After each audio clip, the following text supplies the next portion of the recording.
have built their strong starts to the season on their home form, and Sunderland will look to continue an unbeaten return to the Premier League on their own patch. Both teams come into this one looking to refine that winning formula, with neither having picked up a win in their last three. The rain is falling here on the stadium. The light show is in full swing around the Stadium of Light. Another superb atmosphere expected this afternoon, and I'm with a man who is the modern day Mr. Sunderland, Lee Cattermole, former captain, with me today. And this feels like a big game for both sides, but when you look at what Sunderland have to come over the month of December, as well as missing players to the African Cup of Nations, they will lose a number of players there. This feels like a really big one for them to kickstart what will be a huge month. Yeah, definitely early. I've been in and around the club for the last hour and a half there, and just speaking to people, old colleagues, people I know, and everyone's saying this is the biggest game since the first game of the season. I feel, I think it's the first time with, like you say, Man City and Liverpool to come before the big derby.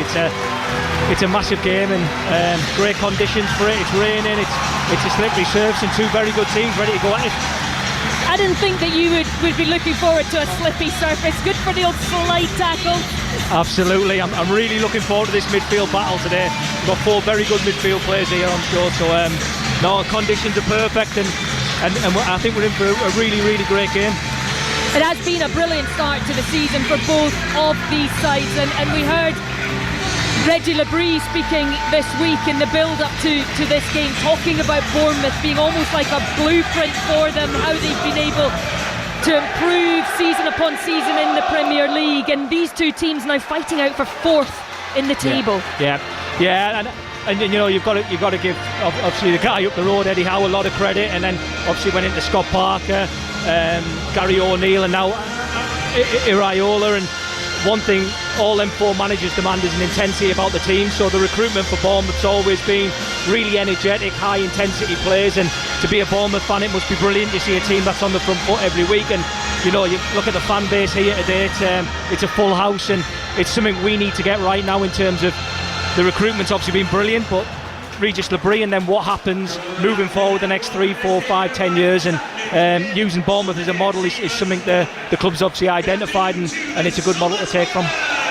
Well, both teams have no wins in their last three coming into this one, but you expect that this will be a fiercely contested battle. Lee's already spoken about that midfield battle, so let me run you through the two teams, starting with the home side, Sunderland. Two changes for Sunderland. Tri Hume and Lucharel Geertruida both drop onto the bench, and in for them come Chenstin Thalby and Omar Alderete. So they start with Robin Roofs as ever in goal, and they've moved to a back four. Renildo will be playing on the left back, Alderete and Dan Ballard in the centre, with Nordi Mukiele moving out onto that right back position. Their midfield to Noah Siddiqui and Granit Xhaka have been absolutely pivotal for them this season. Enzo Lefebvre will move a little more central in front of them, with Thalby out on the left and Bertrand Traore on the right, with Wilson Isidore leading the line for them. For the visitors, Bournemouth, three changes, and the good news for Andoni Iraola is there is a return to the starting lineup for Antoine Semenyo. He comes in, as does Amin Adli, and also Adam Smith returns from that concussion injury that he picked up just before the international break, so he returns to the starting lineup. So they start with Petrovic in goal, a back four of Adrian Truffert, Marcos Senesi, Bafodé Diakite and Adam Smith at right back. The midfield two for them, Alex Scott and Tyler Adams, with Marcus Tavernier moving a little bit more central in front of them, Amin Adli on the left, Antoine Semenyo on the right, and Evan Nielsen will lead the line. So Sunderland in their traditional home red and white striped shirts will be playing from our right to left. Bournemouth in their changed kit of blue and black stripes, blue shorts and blue socks, playing from left to right. And that midfield battle, it stands out, Lee. Alex Scott, Tyler Adams up against Granit Xhaka and Noah Siddiqui. It could be the pivotal part of this game this afternoon. Yeah, definitely. There's four very, very good players there. Granit Xhaka is obviously the main player in Sunderland's team. He knits everything together, and he's got great legs around him. But Xhaka's took a lot of the plaudits, but Siddiqui equally has been exceptional coming into the Premier League for the first time. And Tyler Adams and Alex Scott, I've seen a lot of Scott in the summer with the under-21s, and I thought he was outstanding. So really looking forward to seeing this battle live. Well, the teams are lined up, ready to go. There goes the referee's whistle. Tim Robinson, the man in the middle this afternoon, and we are underway at the Stadium of Light. Bournemouth on the ball, Smith in that right back position, looking for the run of Evan Nielsen, but that will be easily cleared as Sunderland try to start their own first attack of the game, but given away to Tyler Adams, who's got space to pick a pass, manages to skip it through past Tavernier. It's gone out to the left. Tavernier with the ball now in the centre of the penalty area. It's gone out, took a deflection back off Tavernier and out for a goal kick, but already Bournemouth showing intent. Yeah, straight away there, Ellie, I've recognised straight away Tyler Adams is going to be the deeper one of the three, and Tavernier picked up a number 8 sort of position off the left with Alex Scott off the right, and it's going to be a bit of a triangle in midfield there, and it's a great start for Bournemouth. So Robin Roos gets his first touch of the ball, passing it out to Ballard, who's been hugely influential. He makes his 100th appearance for Sunderland today, the centre-back. I read a nice little article with him where he spoke about how much work he did in the summer to beef himself up. I mean, he already was pretty strong in the Championship, but this season you can see he's got himself ready for the Premier League. Sunderland now trying to come forward. Good pressure though from Semenyo, given away to Tavernier, who's got Xhaka for company, manages to just squeeze it out to Truffert, but Xhaka continues snapping at the heels. You can hear the response from the crowd now. The tackles are going already, and the crowd will buy in. This is exactly what Sunderland want to do at home. You need to get these crowd on side and keep them engaged. It's a cold day, isn't it? It's wet. The fans respond to tackles like that, so it's a positive start for Sunderland. Just getting a picture on our monitor here of Reggie Labrie standing down in that technical area with his hood up, the rain falling. It's fine for us up here in the dry, but it is a wet afternoon in Sunderland. Labrie properly dressed though out in that technical area. Sunderland trying to work the ball from the back forward. Xhaka dropping deep back to Roofs, just looking for options. Both teams are very similar in possession. Sunderland, Grant Xhaka drops in, and they're both building with a 4-3-3 shape, Bournemouth and Sunderland straight away, so quite interesting tactics straight away. Xhaka with space in the middle of the pitch. Great tackle though. Good tackle. Great tackle from Adley to win the ball back, but it's given straight back to Sunderland, who now come down the right hand side with Traore. He's up against Truffert, manages to cut into left foot, edge of the area, looking for the cross. It's taken a deflection and that will be cleared, but again it is given away by Adley, and Sunderland come forward again down this left hand side with Talby, trying to just create the space for the cross. Finds Xhaka, and Xhaka looking for the run in behind, which he gets from Lefay. Lefay cuts it back to Talby, blocked, and that's the first shot on goal. It's come from Sunderland. Tyler Adams calmly taking it out of the area under pressure, and now the ball goes forward looking for the break from Evan Nielsen, but Ballard is there.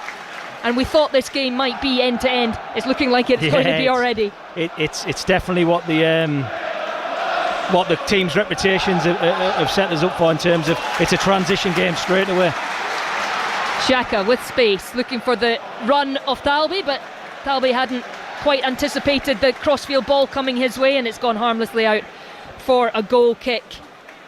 And I can tell you there has been a goal already in the Premier League this afternoon. Manchester City have gone 1-0 up against Leeds, so commentary of that game is available on Radio 5 Live and BBC Sounds if you wish to listen to that, but we would obviously like you to stay here with us and listen to this intriguing match between two teams who are flying high in the Premier League this season.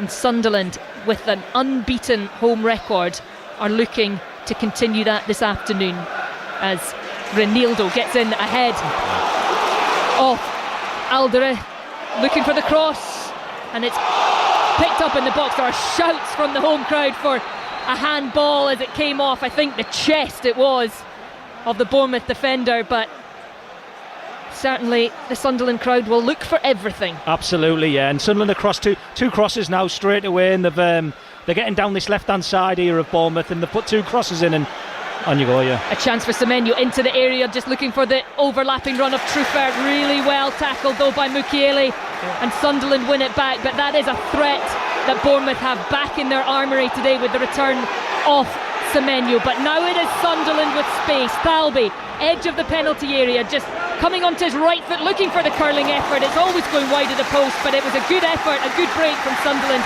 End to end again. It's end to end, yeah. We're going to be busy here. They've Sunderland have attacked twice down the left hand side, had two great opportunities in the box, but equally Bournemouth have attacked down Sunderland's left hand side, and it's just like you say, it's end to end. It's a game of basketball, and both teams are trying to really take control of this game.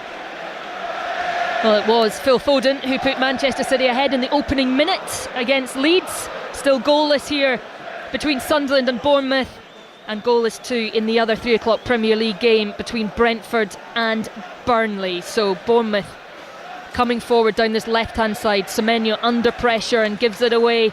Good pressure again from Sunderland, but they've now given it away. Evan Nielsen with a chance to hold it in, which he fails to do, and it will now go all the way back to Robin Roofs in the Sunderland goal, and Sunderland will be quite happy with these long balls. Evan Nielsen a little bit isolated at the moment for Bournemouth, and they won't mind that. The likes of Ballard will be quite keen to go into a battle with Evan Nielsen. Yeah, both dead balls from the goalkeeper's kick there of Bournemouth. Sunderland have really pressed high and encouraged, and given the only option was to go along to Evan Nielsen, and that's Dan Ballard and Alderete. That's food and drink for them. But that is a slip, and it's allowed Semenyo in left edge of the penalty area. It's Bogle cross, Evan Nielsen saved off the post, and the rebound is put into the back of the net to give Bournemouth the lead here at Sunderland, and it is a surprising lead because Sunderland have been probably the better team, but it is Amin Adli who gets the rebound and puts it in. His first goal in a Bournemouth shirt since his move from Leverkusen. They'll check the offside, the long ball over the top.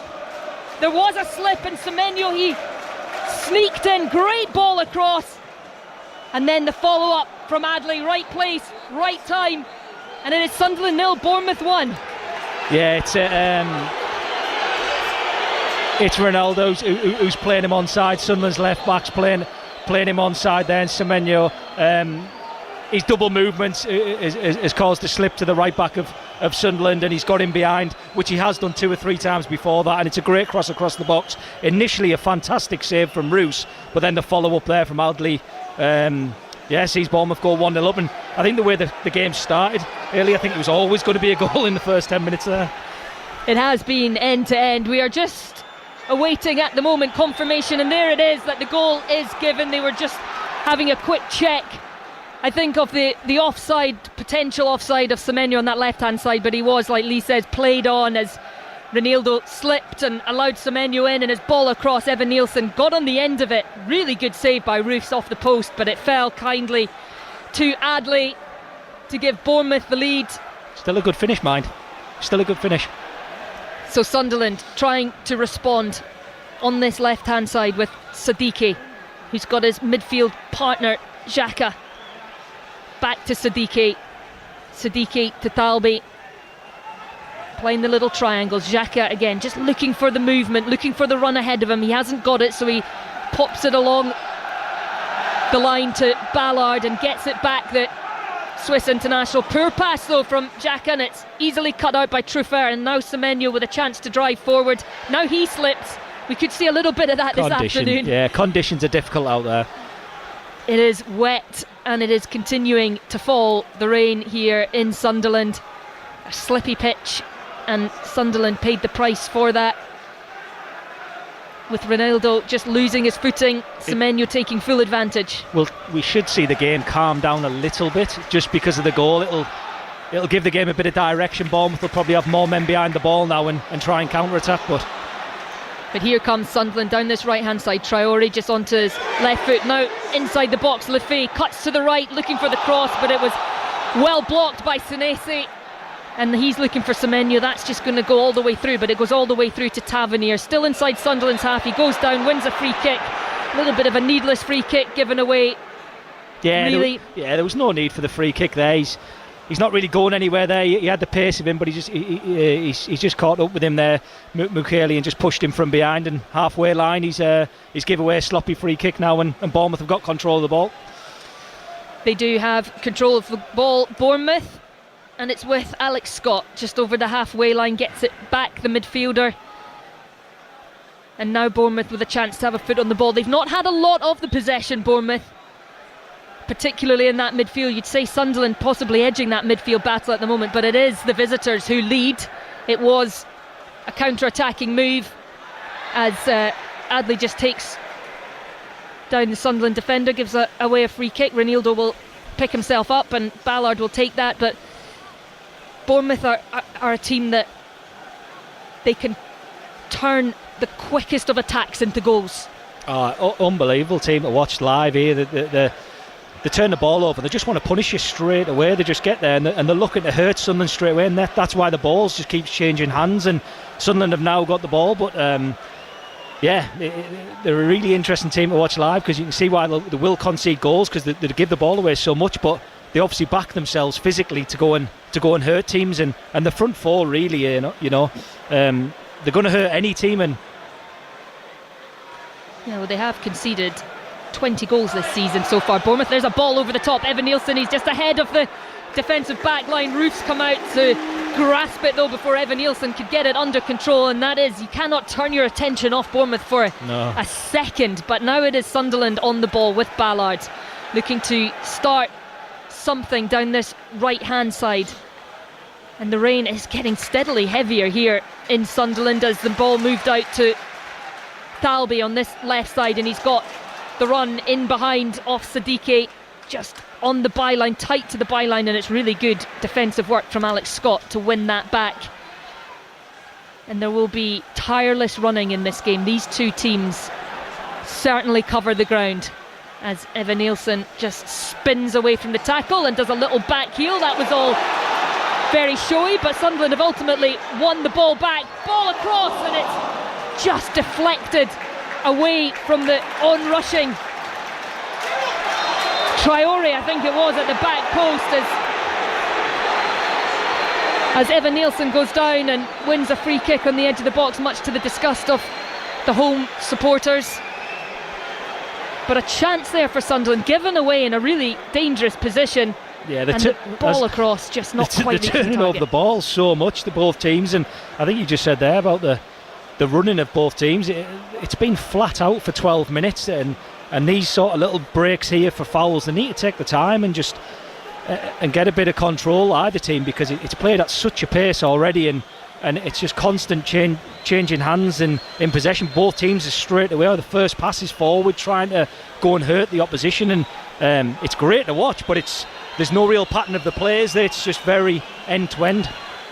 Well, 12 minutes gone here at the Stadium of Light. It is Sunderland 0, Bournemouth 1. Manchester City also leading by a goal to nil at home to Leeds in one of the other 3 o'clock Premier League kick-offs. It's still goalless between Brentford and Burnley as Semenyo tries to bustle his way through, and not a clump of Sunderland players, but it's Thalby that comes away with it, and he finds Lefay out to this right hand side, cuts back, Lefay picks it up again. Sunderland getting bodies forward as the rain absolutely teems down here in Sunderland. It was a lovely day when I arrived. Not sure what's happened to the weather, but good feet from Traore into the penalty area. That cross though blocked, but Sunderland recycle it again. Renildo looking for Isidore, and that's punched away by Petrovic. Sunderland though inside the penalty area once again. Cross comes in. That's Tyler Adams blocking it, goes out for a corner. Good pressure from Sunderland. Sunderland look really good in possession. They're getting really good width to the pitch, and with Traore off the right, who cuts inside on his left foot. You've got Talby, who came into the CBD. He started well. He's on the left, cuts inside as well, and they're crossing the ball and making Bournemouth defend. First corner of the game goes the way of the home side. Sunderland just getting bodies in there. Movement though from Thalby, goes short, but it's a poor pass back from Thalby to Xhaka. He's going to get another chance though, the Moroccan, but now he's given it away. Tyler Adams crossing the halfway line, one defender between him and the goalkeeper. He's gone for the audacious lob. Oh wow, what a finish! Wow, what a finish from Evan Nielsen. That was sensational from all of 35 yards, and it's Tyler Adams. All of 35 yards, and he saw Robin Roofs off his line and he just went for it, and it was perfectly judged. His second goal of the season, his second goal in a Bournemouth shirt, and that was a beauty. It is Sunderland 0, Bournemouth 2.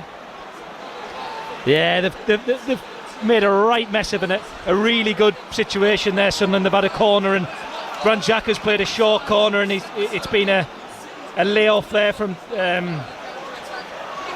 Talby laid it off, and it was a short layoff, and then Bournemouth have went and counter-attacked, and Roofs has come off to try and intercept the ball into his own half, and Adams seen him off the line. He's lobbed him from about 40 yards out. Yeah, I don't think I gave him enough credit there, Tyler Adams. I said 35. I mean, he was on the edge of the centre circle where he let fly. I did see Kenny McLean score from just the halfway line just last week, so that's maybe why I didn't give it quite as much as it required. But honestly, what a finish that was from Tyler Adams. Absolutely judged it to perfection. I mean, Robin Roofs might look back at that and think he possibly should have done better, because he did get a bit of a hand to it. Yeah, it was just one error after the other from Sunderland, right from the first decision to play short in these conditions. 3 or 4 different errors, and led to an amazing goal on Bournemouth's part. But really for Sunderland, it's a poor goal to concede, and suddenly 2-0 down in 16 minutes. A poor goal to concede, but an opportunity for Sunderland. They have a corner on this left-hand side. This will be going in the box. Which, I don't think they'll make the mistake of going short again. In it goes, into the area, but it is won by Alex Scott. It's only gone out, though, for another Sunderland corner. And the thing is, when you play at home in particular, but when you're playing in the Premier, you don't want to gift teams goals, and that felt like a little bit of a gift. Yeah, definitely. Very unlike Sunderland this season. So Xhaka with this corner, but that's going to be sent back to retake. The referee just wanting to sort a few little coming together in the penalty area. He's having a quick word with Reinildo and with Smith, the Bournemouth captain, back in the starting lineup today after recovering from that concussion. Terrible head knock against Aston Villa, as the corner now comes in from Xhaka right on the goalkeeper's head, and he's palmed that away, but it's going to be a free kick to Bournemouth anyway. There were a number of bodies lying on the ground, but what a wicked corner kick that was from Granit Xhaka. Unbelievable corner, and it makes you think why he played short the first time round. And it was an unbelievable set piece. He's obviously got the ability, and he's put it right on top of the goalkeeper there, and they're fortunate there was a free kick in the box, because that was a superb delivery from Xhaka. And I'm just interested to see how Sunderland play themselves back into the game here, because that's one thing since the manager's come in. Labrie, always found a way to keep them competitive in games, so 2-0 down, it's quite rare this for Sunderland.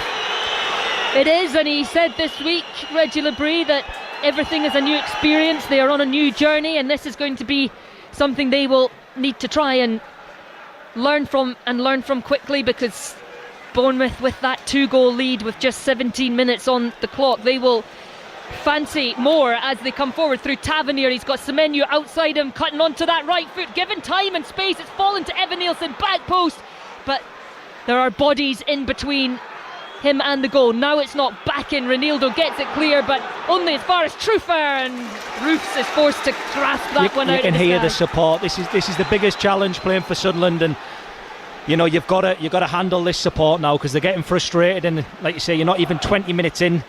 Started the season unbelievably well. Everything's positive 20 minutes ago. Suddenly you're 2-0 down, and the crowd's turning. Yes, it has been a place that they have enjoyed coming this season, the Sunderland crowd. But now Ballard coming out from the back. Poor pass from Ballard, looking for Traore, but easy for Trufer to just intercept, and now he gets it back again from Semenyo. Semenyo drops it back, but this has been a bit of a fortress, the Stadium of Light, for Sunderland this season, and they are 2 goals down. They actually haven't conceded more than 2 goals in a single Premier League game this season. Sunderland, one of only 3 teams, the other 2 being Manchester City and Arsenal. That is how well they have done, but they are 2 goals down very early on in this one. Chance though to come into the penalty area again. Reinildo to the left hand side with Talby, now dropped in to Siddiqui. Talby gets it back, but he's not able to keep that in play, I don't think. No, the flag goes up. It will be a goal kick to Bournemouth. Is it the eagerness of the Sunderland team? Because the game's just not settled, and like I say, we're 20 minutes in, the game hasn't settled yet. Sunderland are so keen to go and get back in the game and attack. Me sat here now, if I'm Sunderland player, I'm almost thinking, can we get to half time, just 2-0, and then come out and have a really big second half? Because you take this game late in the stages 2-1 and you're back in the game. But it just looks on an edge all the time, the game. Yeah, I've been here a couple of times this season, and they have been 100-mile-an-hour the games here. There is very rarely a dull moment. As the ball over the top from Adams, and it looked like Evan Nielsen was going to get on the end of it. He was checked by Alderete, and that is going to be a free kick for Bournemouth. Yeah, he's just touched it round Alderete there, hasn't he, on the halfway line. Just got a nice little header, cushioned header, got round the other side of him, and Alderete's just body checked him out, and I'd be surprised if he doesn't get booked for that. Yeah, I don't think a yellow card is forthcoming, but it will be a free kick to Bournemouth, just inside the Sunderland half. A chance for Tavernier and Scott to perhaps launch one into a dangerous area. They're both standing over the ball, and they're having a look to the sideline for the set piece coach here. They are, as the referee just has a little word with Granit Xhaka. I'm not sure what Xhaka was getting involved in there, but spoken to by the referee, and Scott takes it short. Adams now moves it over to the left hand side with Senesi. Forward to Semenyo. Senesi gets it back. Just watching Semenyo live here, his movement's fantastic. Every time the player on the ball gets time and space, he's looking to go in behind. He's got eye contact with him. He's almost saying, go on, play it. And he's double movements to get in behind. Really difficult to play against for the right back of Sunderland. Yeah, well, Alderete did actually get the yellow card. Did he get it? Yeah. There, he got one. Yeah, I'm not surprised either, as you are. It was a slightly cynical nature to the challenge, just blocking the run of Evan Nielsen, as Bournemouth win another free kick on this right hand touchline, midway between the halfway line and the edge of the penalty area. So a chance again for the boys at the back to come up and potentially get on the end of this one. Again, it is Tavernier and Scott standing over the free kick. Tavernier it is that raises the right arm, and his left foot will deliver, and it will be an easy one for Roos to just clutch and pause and take a moment, because Sunderland need to find a little bit of calm in amongst the chaos that this game has been. We can hear the crowd, can't we? Eager for the keeper to go and kick it long, but I think he's made the right decision there. Just take the sting out of the game for a bit now and just let it try and settle down, because if they carry on like this, I think at the moment Bournemouth look the stronger team. Robin Roofs just with the ball at his feet, looking for options. He doesn't have many, and being put under pressure a little bit. Sunderland have kept possession though through Xhaka, and there's space for Traore. He's played the ball in behind to Isidore, but that is palmed away by Petrovic, and calm defending by Truffert to just step away from the challenge as Evan Nielsen picks up in the centre circle. He's surrounded by red and white shirts, but does really well to hold them off and find Alex Scott. And now Tavernier down this right hand side just dinks the ball inside again to Adley. Bournemouth keeping possession now and beginning to exert their dominance on this game. They have the 2-goal advantage as Evan Nielsen looks to flick it over Roofs and just didn't quite get enough on it. It was good from the forward, from the long ball. It was great movement from Evan Nielsen.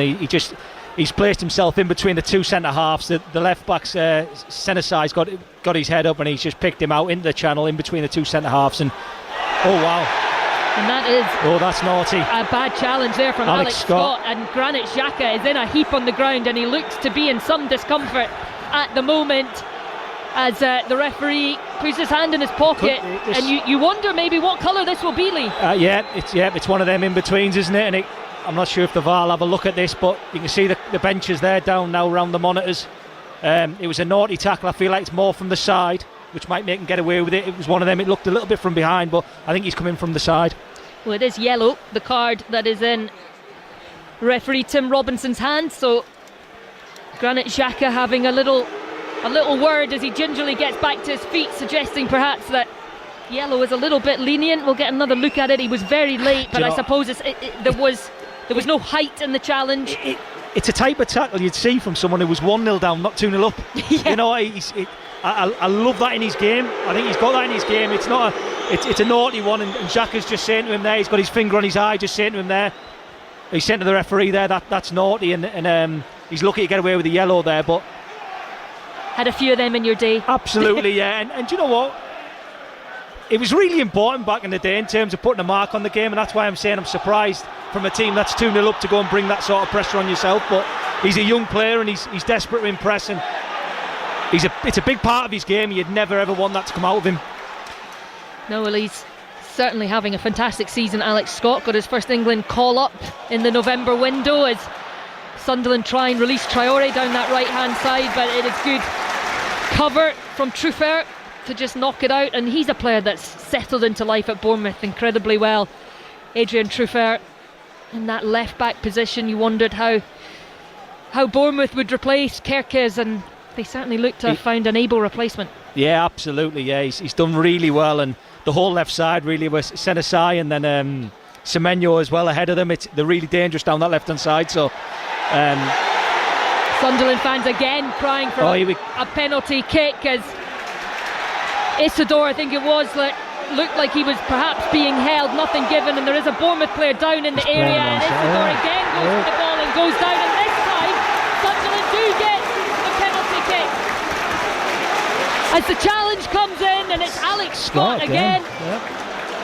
Who is pleading his innocence as the Bournemouth players go around the referee, and certainly captain Adam Smith is there saying that is not a penalty. As I think it's Truffert down in the box who was probably playing them onside with his injury. It's Reinildo as well. I mean, we're getting a little replay here. Reinildo's leg is across the front of Alex Scott. Does he create the contact, or does Alex Scott go in through the back of Reinildo? That'll be the question for those VAR officials that will be looking at this just now. It's still, I think it is Truffert on that far side who is still down in the penalty area, and he's asking the question as well. Was there a foul before the penalty was awarded in the build-up to that passage of play? So we're getting a little look back at the contact between Reinildo and Scott. What do you think, Lee? He's put his leg out to get himself in between Scott and the ball, but I don't know. I really don't know. It's a hard one. That he's almost kicked into. Does he initiate the contact? I think is possibly what. Yeah, Ronaldo's almost kicked into Scott really and said, "Come on, like you're hitting me." I think it's really harsh on Scott. That, and you can see Iraola certainly doesn't agree with the decision. He's asking for them to look at it back. They will be checking this, of course. The VAR officials, the VAR referee John Brooks, and we can see from Iraola he's saying no, he's confident that this won't be given. He's waving two fingers to say no. We haven't seen a replay of the situation that left Truffert on a heap on the ground. So we haven't seen that one back as to whether there may have potentially been a foul in the build-up to the penalty being awarded, but it looks like Truffert, he's already certainly on the ground as the ball comes in to Reinildo, and we're looking now at the pictures that the VAR officials are looking at. I think they might call Tim Robinson over to the monitor to have a look at this. I think they might ask him to come and have another look. No, he's giving it. Yeah.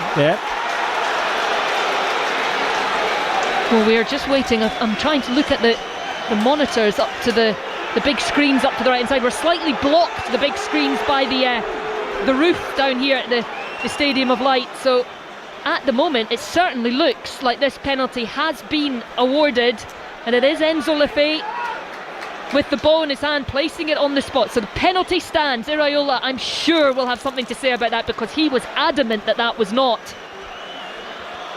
a foul and not a penalty, but a chance now from the spot for Sunderland to get themselves back into this game. He has scored from the spot already this season, Lefebvre. He has an opportunity, right-footed, and that was never going to be saved by Petrovic. A great strike from Lefebvre, flies into the top corner. Sunderland back in it from the penalty spot. It is Sunderland 1, Bournemouth 2. Great penalty, Lee. Great penalties. He's a technician. Lefebvre's been really good at them all season, and I'm just a bit surprised at what's just happened in the last couple of minutes from Bournemouth's point of view. The tackle from Scott, and then you go and give a penalty away like that. Sunderland are right back in this game now, 2-1, and I expect this not to change now for the next 15 minutes, and it's been some first half. It has been a cracking first half, a cracking first 30 minutes. We've had 3 goals. Sunderland getting back into it from the penalty spot. Lafay's second penalty scored here this season. He also scored one against Brentford in that 2-1 victory. He'll be hoping that this penalty helps his side to another big 3 points. Lovely little layoff for Sunderland coming into the area, and he's gone down under the challenge of Semenyo. No, I think he's looking for that there early, I think. Sunderland still coming forward. Traore puts his left foot on the ball, takes the shot. It's easy though for Petrovic to dive down to his left. Not a lot of pace on the ball, but certainly Mukiele was looking for, well, it possibly would have been outside the box, right on the edge of the penalty area, but he was certainly looking for a foul of some sorts. Yeah, he's given the ball to Traore and just travelled on a bit of an overlap, and he's took Semenyo the other way, and he's tracked him back well, but Mukiele's just pretty much chucked himself to the floor on the side of the box there and just tried to buy a penalty or free kick in the final third.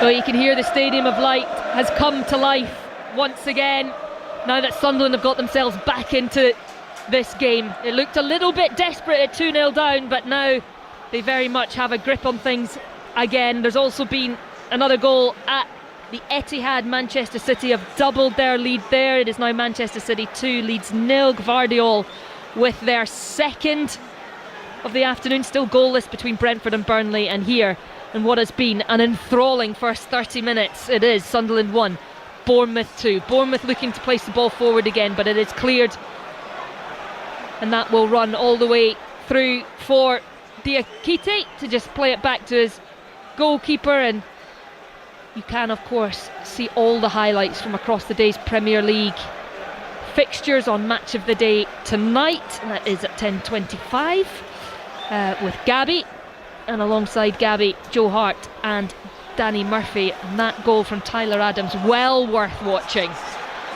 from all of 40 yards. But Sunderland back into things here, and now it is to Bournemouth. How do they ensure that they don't let this lead slip further? I think both teams are having a bit of a breather for the first time and just taking a bit of stock. There's going to be more goals, isn't there? We can't see anything else but other than more goals. I think Bournemouth, they put so many people on the back line of Sunderland, and Sunderland are that aggressive in how they're wanting to press. Anytime Bournemouth want to play the ball in behind or down the side, it's man for man. It is, as Bournemouth come forward again. A little flick onto Semenyo just outside the penalty area. He's got the overlap, cuts inside though, and goes onto this right hand side where he finds Smith, and Smith cuts it back to Scott. Scott into the area, chips it across. There's nobody at the back post though. It was left there by Mukiele.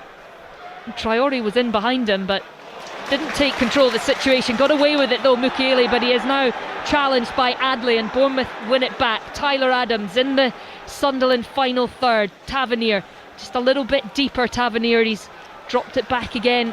It's the first time Bournemouth have lost the ball and then won it back high straight away. It hasn't ended up being a counter-attack moment for Sunderland, so that's the pattern I expected to see a bit more at the start of the game. Bournemouth having high possession here, Sunderland more of a low block. This is more of what I've seen from Sunderland now. Shot from distance from Scott, but it whistles past Roof's right hand post. Took a little opportunity there, opened up for him, Alex Scott, and he saw the opening, just couldn't quite guide it on target. But Bournemouth, they play so high, every player up there almost in Sunderland's final third. Yeah, very aggressive. I'm surprised Sunderland have went toe to toe with them, to be fair, because they went and really tried to press Bournemouth high, which has cost them a bit to start with.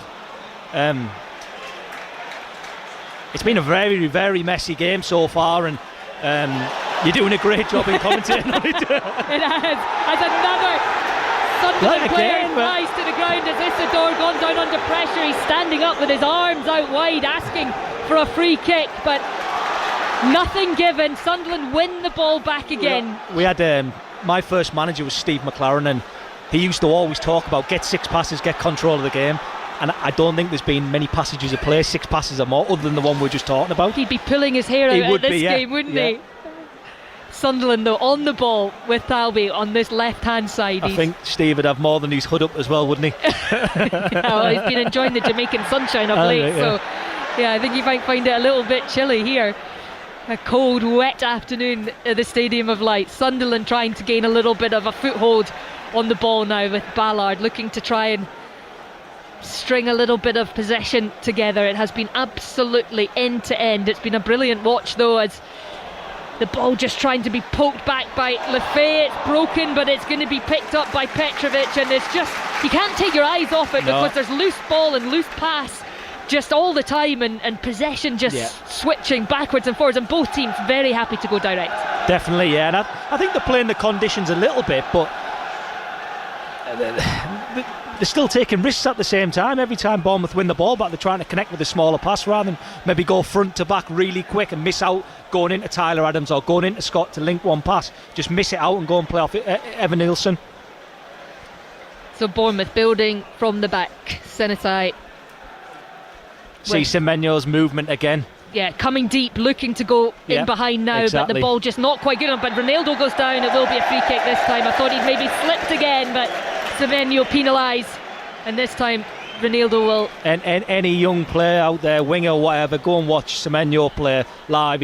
His movement's outstanding. He takes him away to come short to go long. Stuff that's been around for a long time, but you see a lot of people now just pinning people on the top line and staying high without doing the movements. He was on the books here at Sunderland on loan for a short period of time, but Semenyo's really... He probably wasn't getting the ball off me. Burst into life at Bournemouth.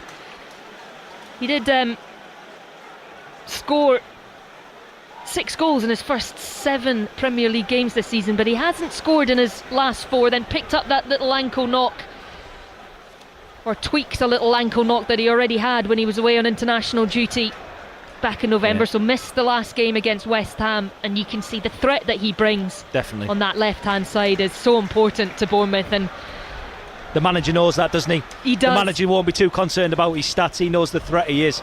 I think he'll be concerned about maybe, and we'll look at them, but the manager himself, he knows what he brings to this team and what threats he brings to the opposition.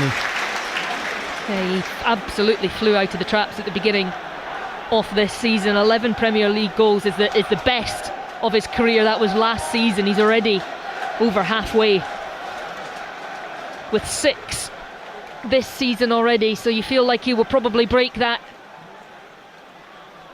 11 goals from last season, surpass that this season, and he will probably as well be the next big name to leave Bournemouth onto other things. But they've managed to fill the voids left by the likes of Howson and Zabane and Kerkez incredibly well. And that ball comes in, flicked on, it's gone wide of... I think that's a good point, Ailey. I think that's what we were chatting about earlier, weren't we, about Sunderland recognising the model of Bournemouth and how good the recruitment is, how consistent it is with the style and the game model and what they want to see, and they're making players into assets in terms of the way they're training, the processes behind the scenes and the game model itself, and bringing in people to complement each other, and then they're getting the rewards. They certainly are, and they are on course for another very, very good finish. But Thalby with a little bit of space to drive, just didn't quite get the pass right. There's lots of mistakes, isn't there? I think the conditions we've got to give a bit of consideration to, because it's hammering down here, and Semenyo with an opportunity to run at Mukiele once again. It's in the centre of the box. Tavernier twisting and getting the left foot shot away, blocked for a Bournemouth corner. But again, it was a quick break from Semenyo down that left hand side, and he has the ability to either drive or slow it down, come inside. You sort of don't really know what foot he's going to go onto. He's such a danger when he's driving down that left hand side. Yeah, he's been excellent. Even before the first goal, he'd been in 2 or 3 times, so I think this is going to carry on throughout the whole game. Well, it is a first corner of the afternoon for Bournemouth. Just heading in towards the 40th minute. Alex Scott will take it right-footed. In it goes and headed clear by Ballard. But it does fall back to Bournemouth feet, just inside the centre circle. with Smith going long, flicked on by Evan Nielsen, but the flag goes up, so offside given, and Sunderland will happily take possession back again. And the game, it feels like it's lost a little bit of its frantic pace of that opening, we can breathe opening now. 25 minutes or so. Really, since Sunderland got themselves back in the game, it's calmed down a little bit, but still, it really could go either way. Yeah, I think it'd be interesting to see what happens at half-time and how it looks coming out the traps in the second half, because this has been some pace. I expect the subs to be massive today. And again, Sunderland getting down the right hand. Well, yeah, it's the ball just going out of play before Mukiele can get on the end of the little pass. He actually slipped when he went to try and keep that in, and he slid for ages. That pitch is very, very wet. Very wet as Bournemouth launch it forward. Evan Nielsen takes it down on the chest, keeps possession really well.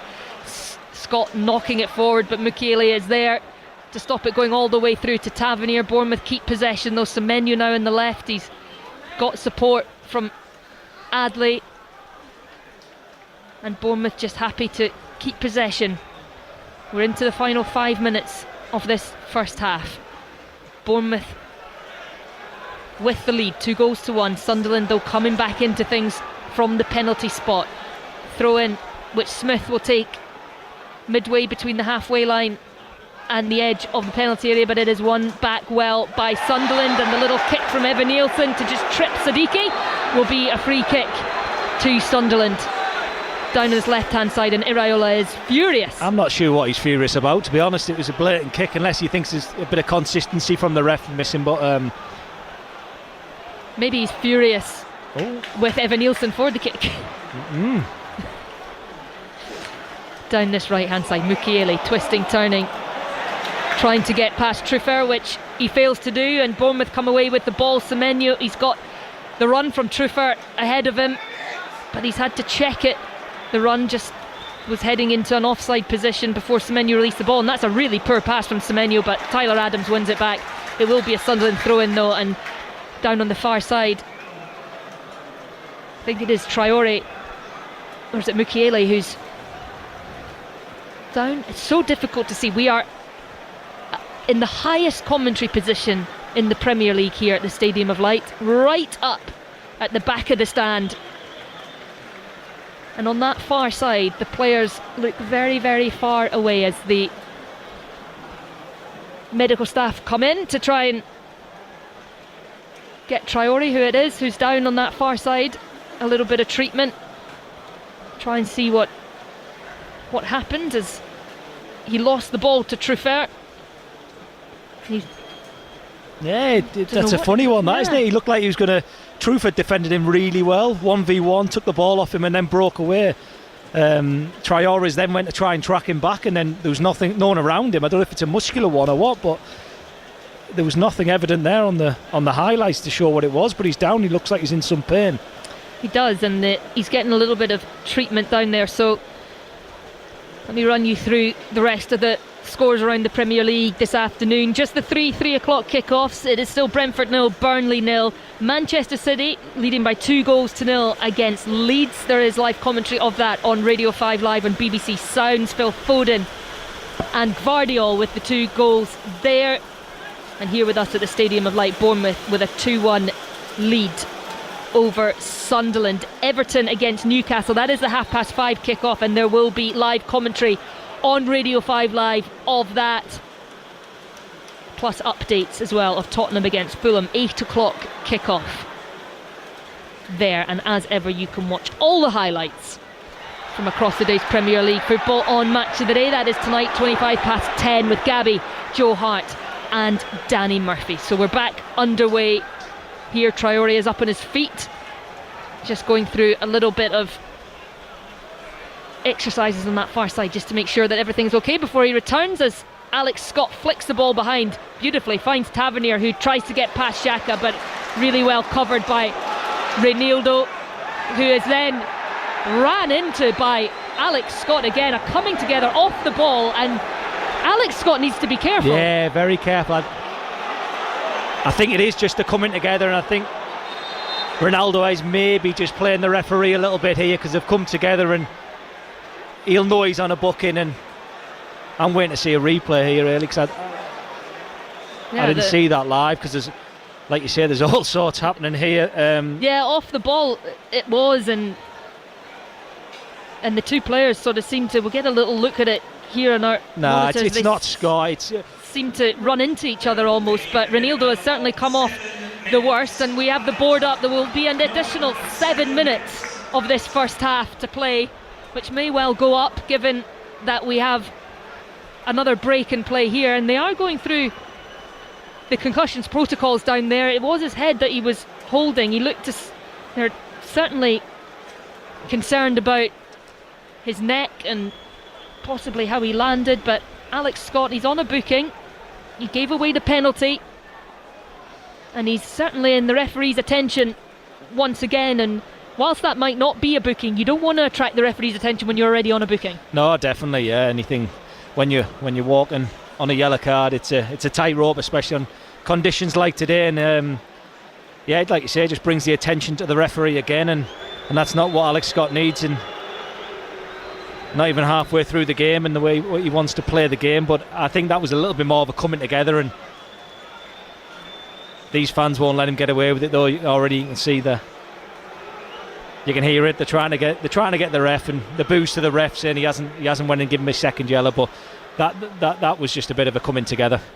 Well, Ronaldo is up. He's standing waiting to come back onto the field of play as Sunderland knock it forward, and an opportunity now. Isidore getting in behind, looking for the cutback. There's just nobody there for him, and Bournemouth able to pick up through Scott, and Xhaka is at his heels, and Scott just forces it away, takes a little nick off Xhaka, and it will go out for a Bournemouth throw. But even at that moment you could see he's in the thick of it, Scott, isn't he? You could see Xhaka was gunning for him there, yeah. And they'll know that he's on a yellow, they'll know that he's walking that tightrope, and there's the likes of Granit Xhaka, the experience and knowing how to play that side of the game as well. He'll need to be very careful, Alex Scott, and I'm sure Iraola will have a word with him at half time. Both dressing rooms will be discussing Scott at half time, and he's going to have to be a little bit careful second half. It'll be interesting to see if Iraola has a look at this. Well, Sunderland on the ball, but that is given away. Just a bit of a poor pass, and Xhaka tried to rescue it, but good work from Adam Smith.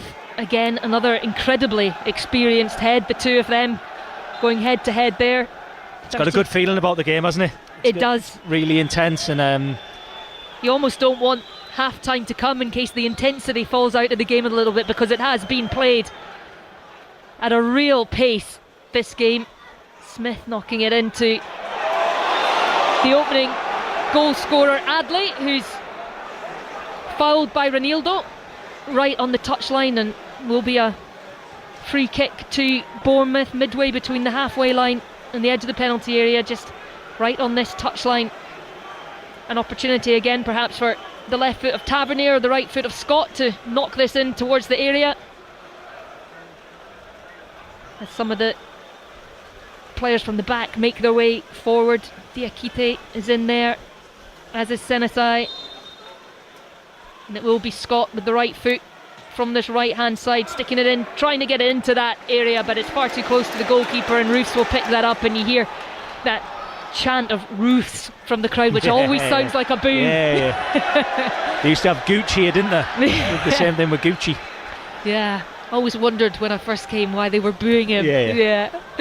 But certainly not Robin Roofs. He has been outstanding this season, although he may well be a little bit frustrated to see Tyler Adams' shot from the edge of the centre circle go over his head to put Bournemouth 2-0 up. Sunderland have responded though from the penalty spot as we are into added time. Sunderland 1, Bournemouth 2. Good challenge to win possession back for Sunderland, but again it's given away, and then it's a long ball from Scott to nobody. That will go all the way out for a throw-in on that right hand side, and it has been a game that has been a little bit stop-start, has been a little bit scrappy at times, but certainly you can't fault the energy from the two teams out there. No, I think the application from both sets of players has been outstanding. They know how big the game is for both of them. It's a great chance to go and get into the top four, and yeah, definitely the conditions are playing a big part in the lack of quality, but it's been an exciting game. I think every fan here is on the edge of the seats, and And yeah, it'd be really interesting to see how this second half plays out, because either the subs will be really important and they'll keep the intensity, or it'll just drop off a little bit. A chance for Traore to run at the Bournemouth back line, but Senesai, really well timed challenge from him, brings possession back to Bournemouth, but Tavernier loses out, and now it is Sunderland who have an opportunity to launch an attack as we head into the final 2 minutes of the added on time. Down this right hand side, Mukiele with the cross in, it's a good one, but there's just nobody there. But safety first for Adam Smith, just knocks it out for a Sunderland corner before Talby could get himself on the end of that ball across the face of goal. And Sunderland just not quite getting enough bodies into that central area, but another opportunity for them from the corner. Yeah, it's quite rare that. I think they get a lot of bodies in the box usually, so it's quite rare, but it was still good defending from Bournemouth. So the right arm off Lefay is raised. Poor corner kick though, doesn't get past the man at the front post. Evan Nielsen, who's now got a chance to break, but he can't get past Ballard, and Sunderland win possession back again, and it's Lefay with an effort, hits the side netting, but I think it was always going wide from just outside the area, and now Evan Nielsen is getting an absolute earful from his goalkeeper Petrovic. Definitely, yeah, he's just outside the right hand side of the box there. He should just clear it and just put it in Sunderland's half and take stock, really get into half time, but Lefay's tracked him back, took the ball off him, and then went and had a shot and goal from about 25 yards out, so could have easily equalised there, which would have been a silly mistake at this stage. Bournemouth survived though. Petrovic didn't have to be called into action. It was a good strike from Lefay, but it was always heading wide of that post, just rippling the side netting as it skipped past. Bournemouth and Sunderland exchanging headers in the centre of the pitch, but now Tavernier gets his foot on the ball and he's got Semenyo outside him, just a lovely little cut inside to get away from the initial challenge, but Sunderland win it back. But again Bournemouth take possession back, and now Senesai up to that left hand side, Adley into Scott, a chance to shoot, which he does, and has it taken a slight deflection? No, it didn't, just went wide of the post. Ruths was scrambling a little, but I don't think it was ever really troubling that bottom left hand corner.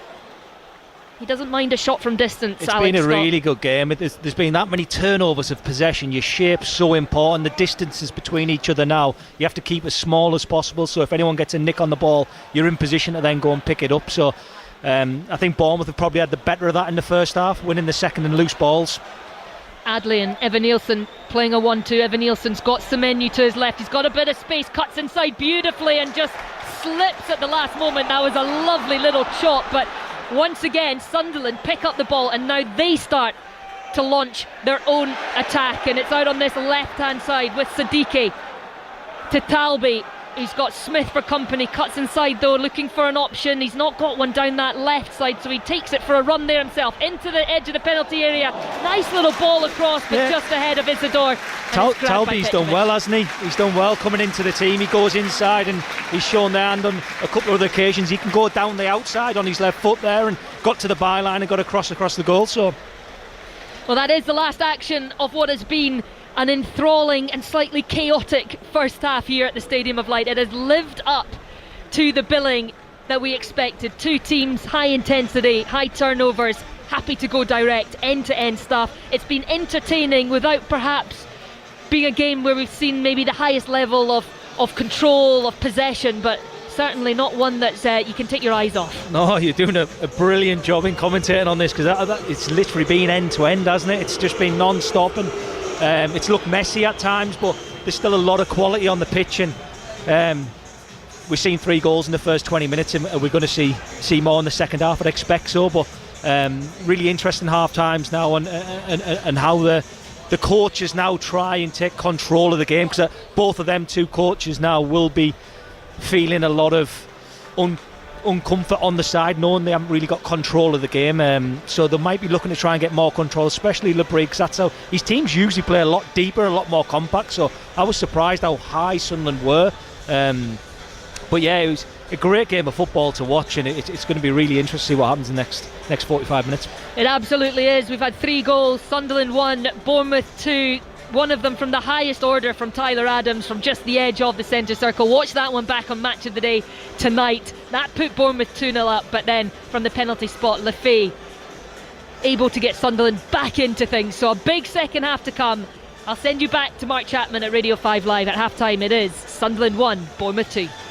Wigan have been reduced to half chances and the commentators have been reduced to watching the Zorb football at half-time. Mark, it's Wigan 0, Stevenage 0. So it means Cardiff are going top as things stand. Laura Kenyon.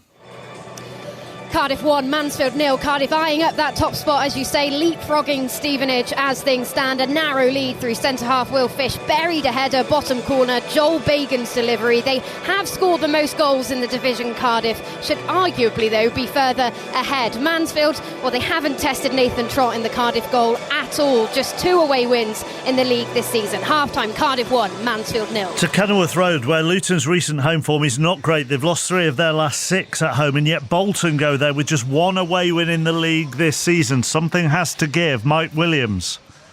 And it's the visitors who are in front here at the break mark through Kyle Dempsey's 8-minute goal. Lovely turn and shoot from the Wanderers man on the edge of the box. But Jack Wilshere's Luton grew into the game and had a couple of good chances to equalise towards the end of the first half, including Jacob Brown, who saw his close-range effort inadvertently cleared off the line by his own player, Jerry Yates. At the break, it's Luton 0, Bolton 1. Elsewhere in League One, Bradford, who've drawn 5 of their last 6 in the league, lead at the break. Joe Wright has got the goal and they're 1-0 up at home to Exeter. Burton 0, Leyton Orient 2. Aaron Connolly's 9th of the season. Don Ballard's 7th of the season with the goals for Richie Wellens' side. Doncaster, winless in their last 10, are up at half-time. They lead Peterborough by 2-0. Jordan Gibson has got both of the goals for Grant McCann's side there. Huddersfield 0, AFC Wimbledon 1. Marcus Brown with his 5th of the season for the visitors there.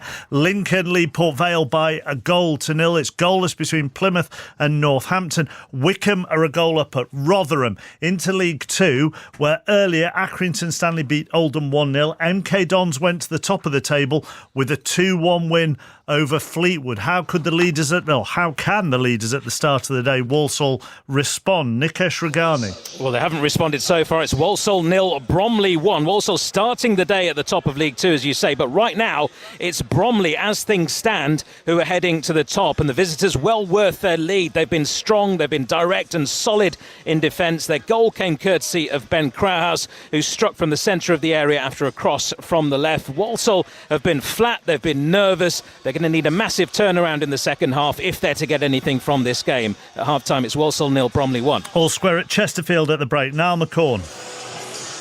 Chesterfield 1, Swindon 1, and a Swindon win would give them the chance to return to the top of League 2 if Walsall are defeated. They made a rapid start, scoring the opening goal on 8 minutes through the head of Finlay Munro, who timed his back post run to perfection, but they were pegged back almost immediately by Chesterfield, who levelled through experienced midfielder John Fleck, thrashing in from inside the area after Swindon couldn't clear their box. Chesterfield had further chances through Markanday, Naylor and Mandeville. They've also hit the post. They have had the better of it, but it's been a breathless first half between two sides with managers in Paul Cook and Ian Holloway, who between them have almost 2,000 games of touchline experience. How they negotiate the second half will be intriguing. Chesterfield 1, Swindon Town 1. Elsewhere in League 2, British Bolonga has got the goal for Barnet and they lead Harrogate by 1-0. Goalless between Bristol Rovers and Notts County, but Notts County are down to 10 in that game. It's Cambridge 0, Crewe 0. Colchester lead Cheltenham by 1-0. Kyrese Lisby with the goal there, 7 for the season for him. Christian Fuchs's first home game in charge of bottom of the table Newport is all square at the break. They're 1-1 with Barrow.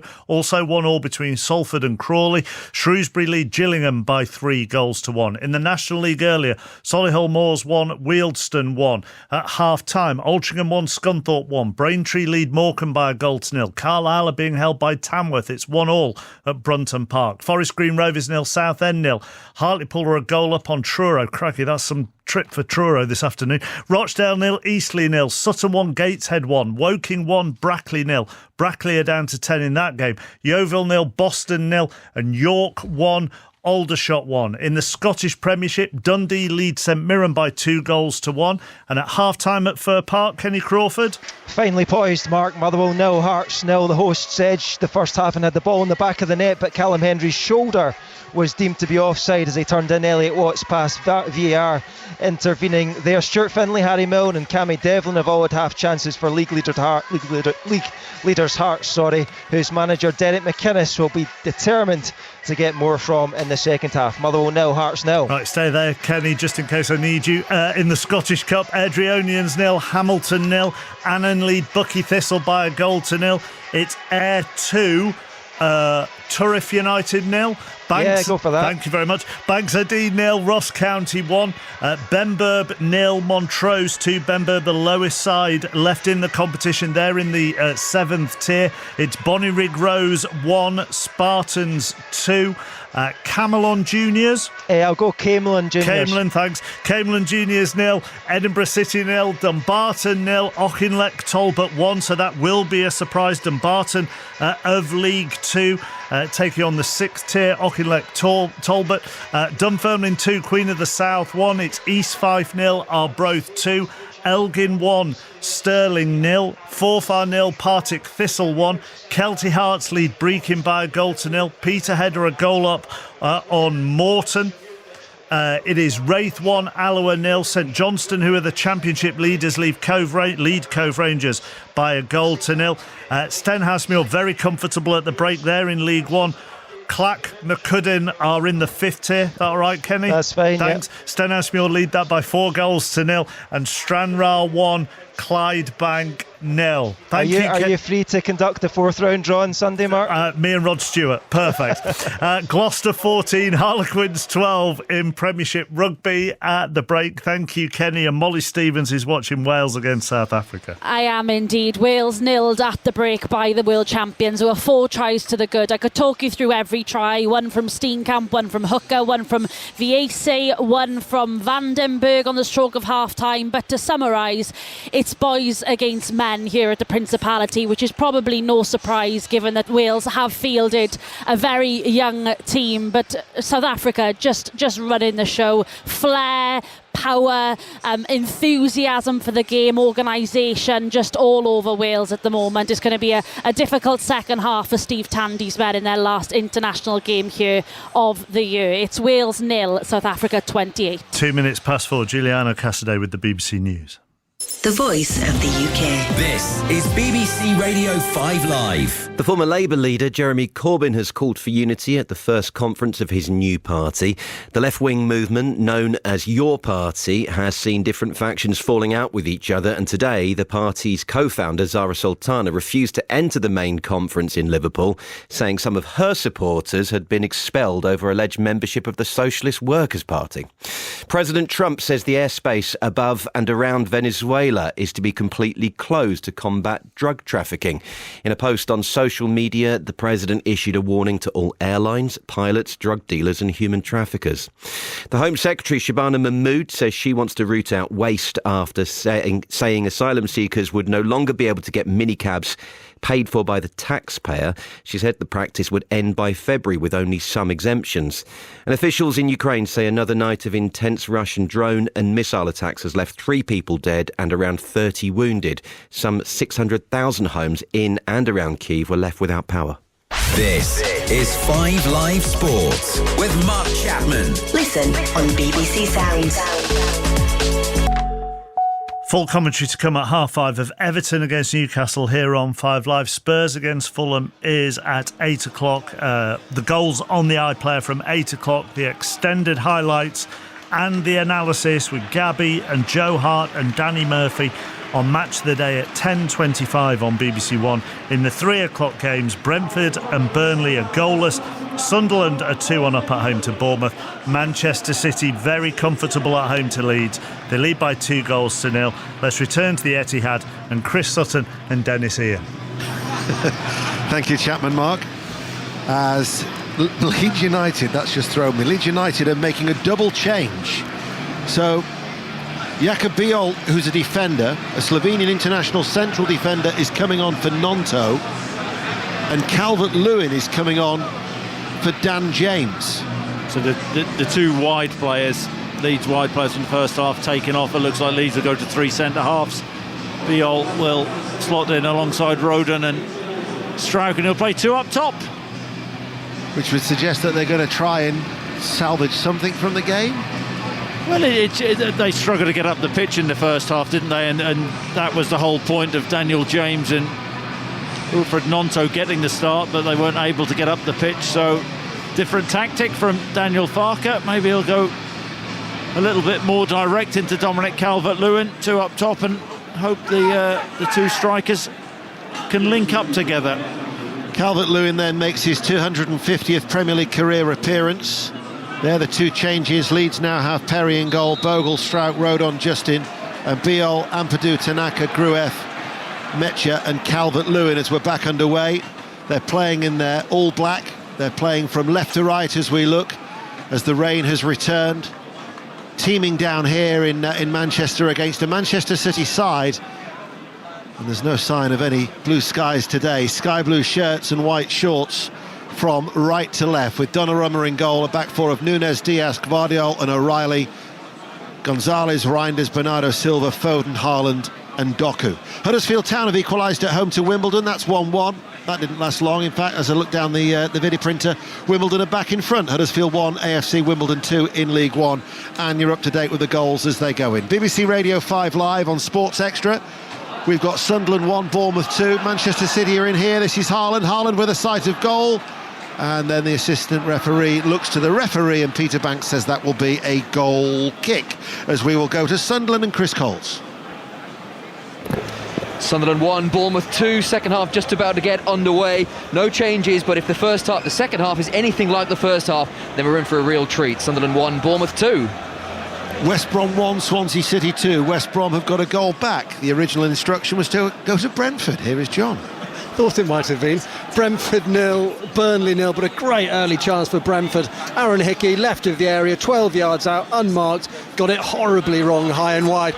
Here's Ouattara now, saved by the goalkeeper. Back to Thiago! And Thiago scored, but a flag goes up. They will check it. Brentford 0, Burnley 0. Keeper's in touch then with that VAR check. Not too sure who reacted quickest, the studio manager or Chris Coles, for that impromptu update from the Stadium of Light, Chris. Absolutely. Here we are back at the Etihad. Free kick for Leeds. Have a bit more physicality with Biol and Dominic Calvert-Lewin. He'll break it out into commentary. He'll be hosting the Commentators' View podcast next. Here comes then the free kick for Leeds United. Hoisted high from that left-hand side. Donnarumma has come a long way. He's fisted it out. Leeds United try and send it goalward through Ampadu. That was blocked. And Manchester City get the ball away, and then they get a free kick. I mean, what was Donnarumma doing? When you have fists as big as his, how can you actually miss the ball? He does do, and there's a chance there for a second for Leeds United, and they don't take it. No, they don't. As we go back to Brentford and John Southall.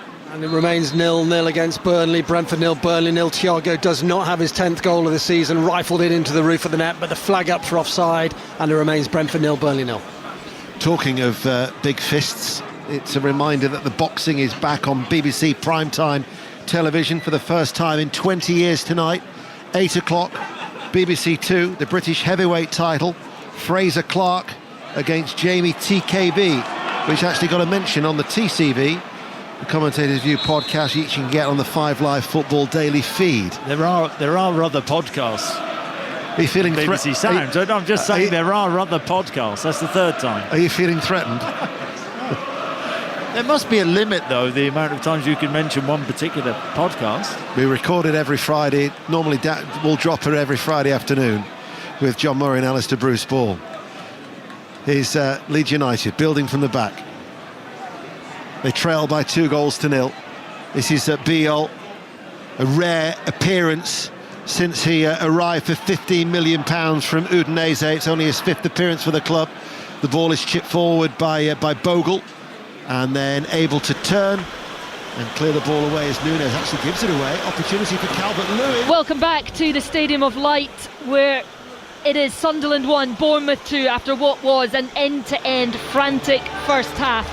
And as the second half is about to get underway, Sunderland just making their way out of the tunnel just now. The rain is absolutely hammering down here. You can hear it on the roof above us. Lee Cattermole alongside me is actually coming through the roof in a small section in front of us. I wouldn't want to be sitting under there. It is torrential. Yeah, it's like you say, it's lashing down. The conditions are there, and it played a massive role in the first half. The first half was very messy. We're just chatting there about the two managers, and I think both of them be looking for more control, especially Labrie with Sunderland. It didn't look like a Sunderland team I've seen this year. It was very loose end to end, which then played into Bournemouth's hands. So interesting to see the first 10 minutes of the second half here, and what a game we've been in for. We have had a fantastic first 45. There is a change for Bournemouth at the break. Lewis Cook coming on to replace Alex Scott, and I'm not sure that will be a huge surprise. Alex Scott, booked in the first half, had a number of little niggly challenges that got himself in the referee's attention, and he has been taken off, I think probably to protect himself.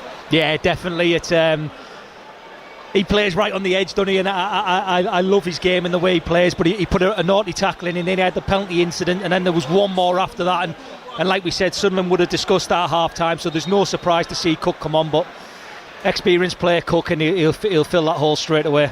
Well, free kick early on in the second half for Sunderland, cleared out as far as Traore on this right hand side, just trying to shuffle the feet to get space for the cross. He finds Xhaka, and Xhaka's got Lafay places it back to Xhaka. Lovely little reverse pass back to Traore, and the shot. Wow, and that is the perfect start. Fantastic. For Sunderland, well worked in the build up. Xhaka heavily involved. Lovely little reverse ball into Traore. First time effort Traore into that bottom corner, and it is game on at the Stadium of Light. Sunderland 2, Bournemouth 2. Excellent goal there, yeah. Sunderland and Labrie have spoke a lot about these triangles, and in the wide area there, final third triangles, and they've got in the corner of the box, and it's a great strike, isn't it, underneath the goalkeeper on the near post. Lovely build up, patience from Sunderland. Xhaka heavily involved, and that little reverse pass to Traore, beautiful, great composure, great finish Traore, and it is all square here at the Stadium of Light. He gets his first goal in a Sunderland shirt, Bertrand Traore, and what a big goal it could be. Massive goal. Traore again cutting inside. It's actually gone through the defender's legs. Yeah, very patient in the build up there, and got in the box in a dangerous area, and Traore cuts in and scores at the near post, and Sunderland are right back in this game. And the Stadium of Light has come alive. They have come from 2-0 down to all square right at the start of this second half. Bournemouth now in possession. Adley just twisting, turning away. Now it's Semenyo just into the penalty area, onto that left foot, skips past, gets the cross in, and now Bournemouth have scored. They're looking for an offside. Did he touch that on the line? He's touched it. The flag has gone up. The cross came in from Semenyo, and it was right at the back post in an offside position. The touch, and that is why the goal has been disallowed. That could have been going in. That might have been nestling in that bottom corner without the touch. I think it was Evan Nielsen who had himself right on the line, and we'll get another little look with Semenyo onto that left foot, and Evan Nielsen's just ahead. And do you think that was going in without the touch from Evan Nielsen? There's a very good chance that's going in, yeah. He'll be disappointed there. I don't think he can leave it, to be fair to him. I don't think he can leave it. It might have been going wide, but yeah, it looks like it's going in that early. I think Semenyo's going to be very disappointed there, but what a game this is, by the way. Yeah, it's a superb game. We just had a little VAR check to make sure, but yes, Evan Nielsen in an offside position, does touch the ball before it crosses the line, but Semenyo's cross had taken a deflection. It looked like it was heading into that bottom corner. It was past Roofs, he was nowhere near it, and it looked like it was going to nestle in there, but Evan Nielsen, it's so inviting to just touch that in, and it could have been going wide. It could have hit the woodwork as well, isn't it? Exactly. But Bournemouth showing that they are capable of mounting a comeback straight away as well, and this second half has started in the way the first half played out for the full 45. Intense energy end to end. I'll try and run you through the two teams if we can get long enough, because Bournemouth are coming forward again. Semenyo on this left hand side, Truffert on the overlap, he just chooses not to use him. Now he goes round that left hand side. Now he uses Truffert, and Truffert's cross is blocked. So let me start with the home side. Robin Roofs in goal. a back four of Ranildo, Alderete, Ballard and Mukiele. Midfield two, as ever, Siddiqui and Xhaka, with Lefebvre playing just in front of them. Talbi on the left, Traore on the right, and Isidore leading the line. Throw in for Bournemouth, level with the edge of the penalty area on this left-hand side. Semenyo looks like he's going to go for a long one. And they line up with Petrovic in goal. Back four of Truffert, Senesi, Diakite and Smith as the ball is headed up and cleared as far, they thought, as Isidore, but it is good defensive backtracking from Truffert. So Truffert, Senesi, Diakite and Smith. Midfield two now of Lewis Cook, who replaced Alex Scott at half-time alongside Tyler Adams. Adley, Tavernier and Semenyo in front of them, with Evan Nielsen leading the line. And now it is Sunderland on the ball. Traore just trying to fend off the challenges. The ball goes out of play. It's a Bournemouth throw-in. Not that the home crowd agree with that decision. The Sunderland home fans were silenced in the opening 20 minutes as Bournemouth went 2 goals up, but they have come back to life. They've done unbelievably well. They've done. This game was running away from them very early on, and they found themselves back in the game at 2-2, and that's great credit to the players and the staff, because you can easily panic and then suddenly go 3 and 4, and they've managed to get back in the game. Yes, the first one was through a penalty, and then they've come out after half time, obviously regrouped and went and scored straight away after 2 or 3 minutes into the second half, and now they find themselves 2-2 in a game, and with an opportunity to go and get into the top 4.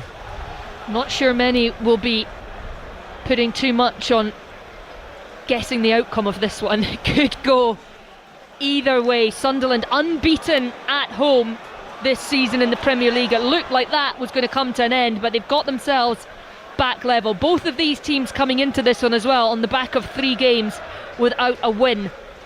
And when you look at Sunderland's December fixtures to come, Liverpool away, Manchester City away, Newcastle the big one here at the Stadium of Light, Brighton away, Leeds at home, and then Manchester City at home on January the 1st. It is quite a number of games they have to play over this coming month, and of course they will lose potentially 7 players to the African Cup of Nations midway through December as well. So you feel like this game has got a little bit of added importance, perhaps, with what's to come. Yeah, definitely. If you can go and get 22 points on the board, I think the win today, that's absolutely huge. Like you say, we've got lads, they reckon there's up to 7 they're going to be missing straight from the Newcastle game on the 15th. So to go into the Christmas period and over New Year without potentially 6-7 of your most important players is going to be really challenging. But Semenyo just onto that left foot into the penalty area, looking for Evan Nielsen, but it's well defended by Dan Ballard, making his 100th Sunderland appearance this afternoon, the centre half. And as ever, a rock in the middle of that penalty area for Sunderland, clears it out. It will be a Bournemouth corner, just their second of the match. If they win today, and they've obviously come from 2-0 down, so there's a good chance they could do, they fancy themselves against anyone. But if they lose today, suddenly they haven't won in 4, and you're going into a really tough fixtures, and that's where the momentum of the season could just shift both ways. Well, the corner comes in, headed clear by Ballard, but only as far as Tavernier on the edge of the penalty area on that far side, right hand side, going for the right foot cross, deflected. It will be another Bournemouth corner. Just keep going, both teams are just not stop, not let up for the first 55 minutes. It's just been non-stop. It's as if the scoreline's not even involved in the way they're thinking and where they're playing. It's just they're out there and they're just on the front foot, both teams. Well, we've had a goal early in the second half here. There's been a goal early in the second half as well at the Etihad. It has gone for the away side though, so Leeds getting themselves back into things there. It is Manchester City 2, Leeds 1. Commentary of that over on 5 Live with Ian Dennis and Chris Sutton as the corner comes in to Evan Nielsen, but he just can't get clean contact on it under pressure from Sunderland defensively. And Bournemouth again pick up the ball just inside the Sunderland half and trying to build something again from the back. Tyler Adams looking long and looking for Cook, but doesn't reach him, and it is cleared all the way back again to Tyler Adams. Well, we touched on the players that Sunderland would lose to the African Cup of Nations. Talbi, one of them, Diarra, Renildo, Adingra, Traore, Masuaku and Sadiki, which is probably the big one when you look at the influence and partnership that Sadiki and Xhaka have formed in the middle of the pitch. But Renildo, he's been an ever-present. Traore getting his first goal here this afternoon for the club, and Talbi, who's had a very good game this afternoon, getting a rare start, but it's going to be a real challenge for them. They're all players we brought in the summer, Sunderland brought in the summer. I think Christian Speakman came out and actually just said, we knew we were going to be losing them, but they're our main targets. We don't want to settle. Poor from Lefay, given away to Cook. Tavernier, left edge of the penalty area, looking for the ball across, finds it, and the shot from Adley is high and wide. He was under pressure from Renildo, but Sunderland playing themselves into trouble there. Yeah, like again, game of mistakes, isn't it? They're trying to build when they could maybe just miss out that press and just put it into Bournemouth's half and just take the risk out the game a little bit. As we can see, the rain's still hammering it down, and sometimes you've got to just play the conditions, haven't you? But yeah, going back to the AFCON thing, I think Christian Speakman came out and said, look, these are our main targets, we're looking longer term, which is a very brave way to look at it, because we all know between November and March it's a massive part of the Premier League season, and Sunderland could be without 6 or 7 of potential starters in the team, so it's a risk, but they've got themselves in a great position now, and if they can win today, the risk just becomes a little bit less. Well, absolutely, a fast start has certainly helped their cause when they have this tough run coming up.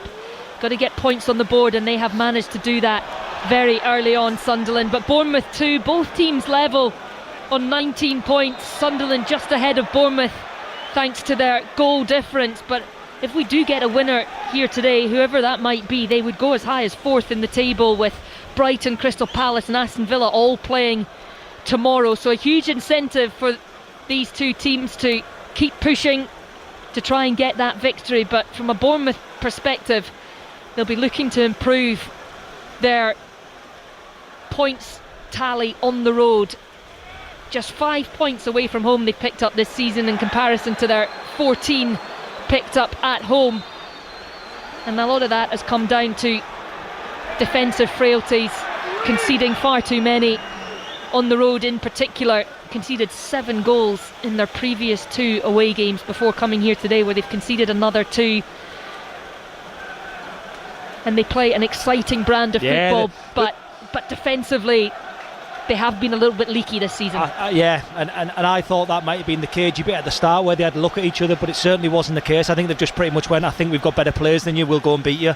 So they've went toe to toe, and in fairness to Sunderland, they've recognised some weaknesses of Bournemouth, because equally they haven't allowed Bournemouth to have the ball in the build-up at all. They've just went, we're going to come in pressure, and if you put it in behind us and spin us, we'll deal with it with Ballard and Aldete. And it's a really interesting game, but I think there's been a massive clash of styles, and it's just played into the neutrals' hands in terms of a great game of football. It has been a fascinating watch. We're into the 57th minute, 2 apiece here at the Stadium of Light as the cross comes in from Truffert on that right hand side, but it is high and wide and over the top of Roof's net. It's Smith actually with that cross in from the right hand side. The 2 fullbacks both wearing bright orange boots just to make it even more difficult for me up here. Perched high at the back of this top tier at the Stadium of Light, like little ants running around on the pitch down there as Bournemouth win it back, but it doesn't fall for Cook, and Xhaka is there to pick up, and now an opportunity for Alderete to move forward, finds Ballard. Ballard goes long for Traore, lovely little touch, trying to just place it into the path of Sadiki, but it's won back, and Traore now driving into the area, tries to just sneak it past Diakite, but Diakite gets a touch on it, and it falls perfectly for Petrovic to pick up the ball. But that was another chance for Sunderland, and another chance. Yeah, it just ricocheted into Traore's path, and there's an opportunity to have a 2v1. He didn't really get the control of the ball and just slightly overran it, but yeah, it was a good opportunity, and either go again down this right hand side. Down the right hand side with Sadiki. He's got Mukiele outside him, but that is blocked by Semenyo, and it will be out for a throw-in. Application of both sets of players has been outstanding. Semenyo there tracking back and doing his defensive work as well, and yeah, for a little bit of lack of quality at times, the game's thrown up. It's still unbelievable work ethic. It is indeed, and Mukiele will get an opportunity to fling this throw in into the area. Long throw of Mukiele hasn't really been able to be utilised this afternoon as yet, but an opportunity. But he goes short to Xhaka, who's in acres of space, around 25 yards out, launches it left foot into the area, but that is cleared, and it will be a free kick. Offside, I think it was, in the area there. So Bournemouth winning possession back, and he maybe wishes he'd just launched that throw in right into the mixer. Yeah, I think he was struggling with his run up a bit. I think they said they'd moved the boards in a little bit before the Arsenal game or something, so all these little tricks of the trade to try and stop the threats of the opposition. That one though perhaps influencing Mukiele. Petrovic goes long looking for Semenyo, but it is well won by Mukiele. Sunderland with possession. Reinildo just going back to his goalkeeper, who launches it long out of the pitch. It will be a throw-in for Bournemouth on that right-hand side, and below us Sunderland preparing to make a change. It looks like Brian Brobbey is going to make way onto the field, and potentially a direct replacement for Isidore. He won the penalty, Isidore, but he's been a little quiet today. He has, yeah, he's been quiet. I wonder if he's had the shout at half time to give us another 10 or 15 minutes, because he's really worked hard in this second half, and went and really pressed Bournemouth. So I'm interested to see if it's just a straight swap for Brobbey. Also down there is Try Hume, just preparing to come on as well. Could be a change of shape. Could well be. They did start with the back three last weekend, and they've gone to a back four this weekend, and Hume coming on may well change that, the Northern Ireland international. But it is Bournemouth on the ball at the moment through Senesi, and now Diakite with a chance to drive forward into Sunderland's half. Gets it back, the big centre half. Bournemouth now just enjoying a little spell of possession, but now it goes long, looking for Evan Nielsen, who's beaten to it, but Tavernier keeps possession. Now Semenyo trying to get the left shot away, which he does, but it is sliced wide, and that will be no trouble at all to Roofs in the Sunderland goal. And I think we might well see those changes happening now. The two players, understandably, gingerly, there's it's going to be three. It's also going to be Mundell coming on as well, but they're walking out a little bit gingerly into this weather here at the Stadium of Light. Oh, they'll want to get on that pitch as quick as possible. Yeah, so it is Hume coming on for Traore, the second goal scorer, and Isidore will make way for Brobbey up front. Well, also coming off is Talby. He will be replaced by Romain Mundell. So three changes for Bournemouth, for Sunderland, sorry. Mundell on, Hume on, and Brobbey on. And it may well be a little change of shape. We'll have a look and see if they don't look like they've had a change of shape. It looks like Hume is just going to go into that right wing position. Yeah, with Hume he can play in that many different positions. Sometimes you don't know, but it looks like he's just going to go high on the right and just keep a back four with a 4-2-3-1, and maybe just offer a little bit more defensively for Semenyo's attacking threat, really. Well, his first touch is a lovely one into the path of Lefebvre, and now Brobbey, or just on the pitch, is clear, but a really good combination of defensive work from Senesi and goalkeeping from Petrovic denies what would have been a sensational first couple of touches on the pitch for Brian Brobbey, but it's gone out for a Sunderland corner, and he was clear there, and he just didn't quite get the connection with the shot, but Senesi providing good cover. Yeah, Sunderland make substitutions and they seem to have impact straight away. The players at focus and application on the sidelines must be right where it needs to be. Xhaka's corner headed clear at the front post, but he gets it back, and he now launches it back into the area. That's a dangerous ball, it's fallen, it's loose. Brobbey can't connect, and Bournemouth survive, and now they come clear with Evan Nielsen, who tries to skip past the Sunderland midfielder, and he's taken down, and it's going to be a yellow card, and it's going to be a yellow card for Troy Hume, who's only just on the pitch. But that was a real opportunity for Sunderland. A great ball into the area by Xhaka, and it just didn't fall to a Sunderland foot.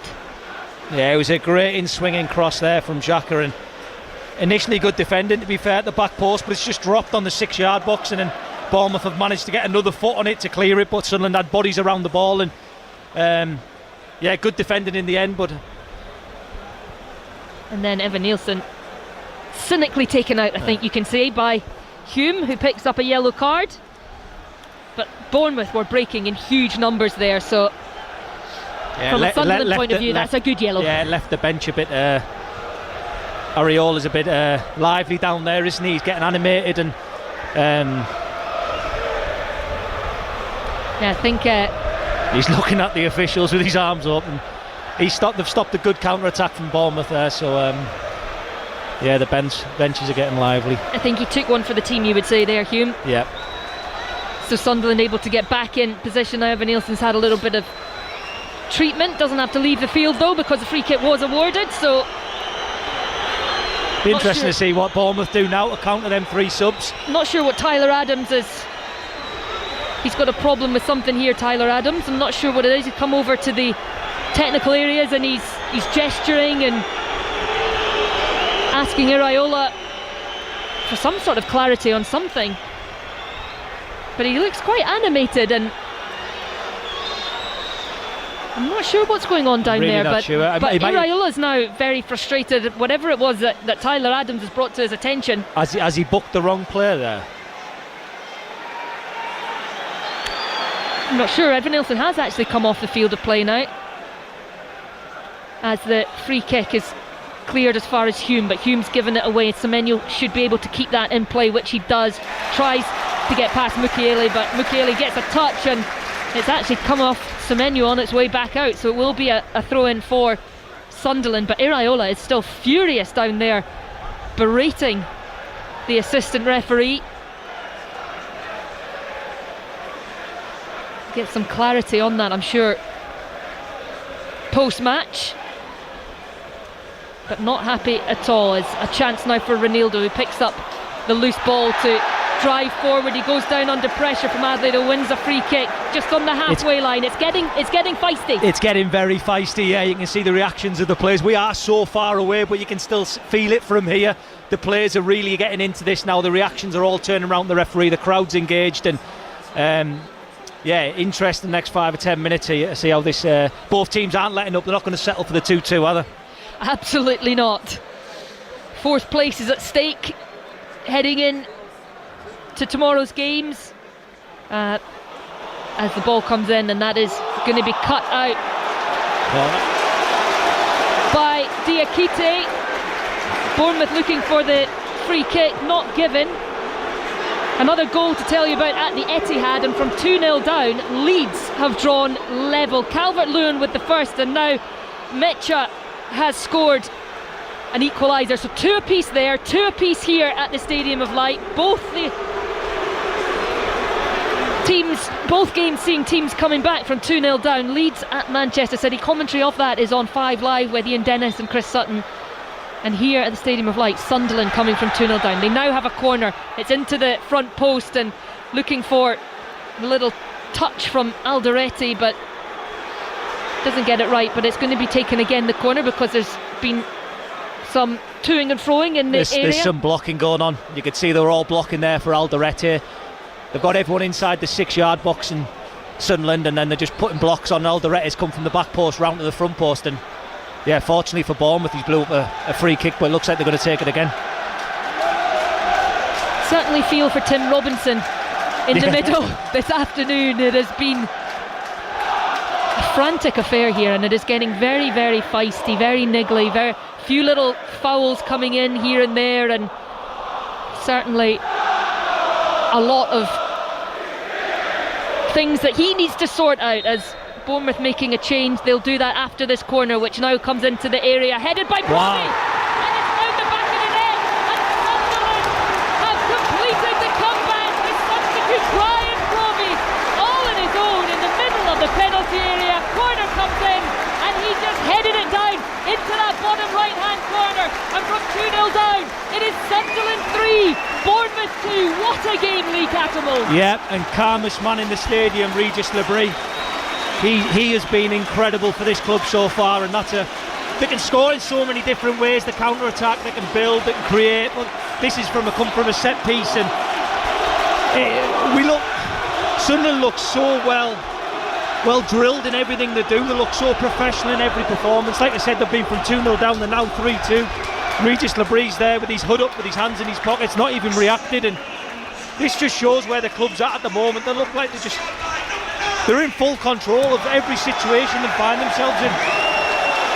The corner came in, and Lewis Cook was with Broby, but he couldn't match his physicality, and Broby just managed to get in front of him, get the header on target, and there was no real chance for Petrovic in the Bournemouth goal, as Bournemouth now make a couple of changes. David Brooks is replacing Tyler Adams, so he will come on, and also down there is Justin Kluivert, who replaces the opening goal scorer, Amin Adli. It feels like a very long time ago that he scored the opening goal. And listen to the stadium of light. When this team get themselves in front, the stadium absolutely lifts, and they are right behind their team now.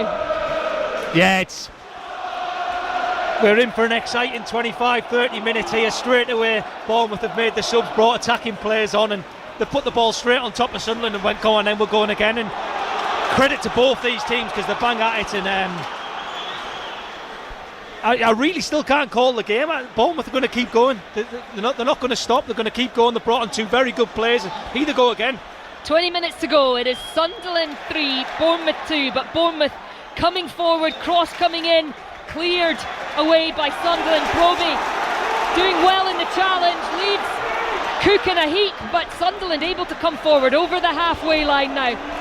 And there's space for Lefebvre in the middle of the pitch. He's got Hume to the right, the cross comes in, it's blocked by Senesai. Hume again blocked. Sunderland driven forward by this crowd. Xhaka on the ball. He's now got out to this right hand side, and that ball just ahead of Lefebvre. Lewis Cook's asking for an elbow here off Robbery on the halfway line.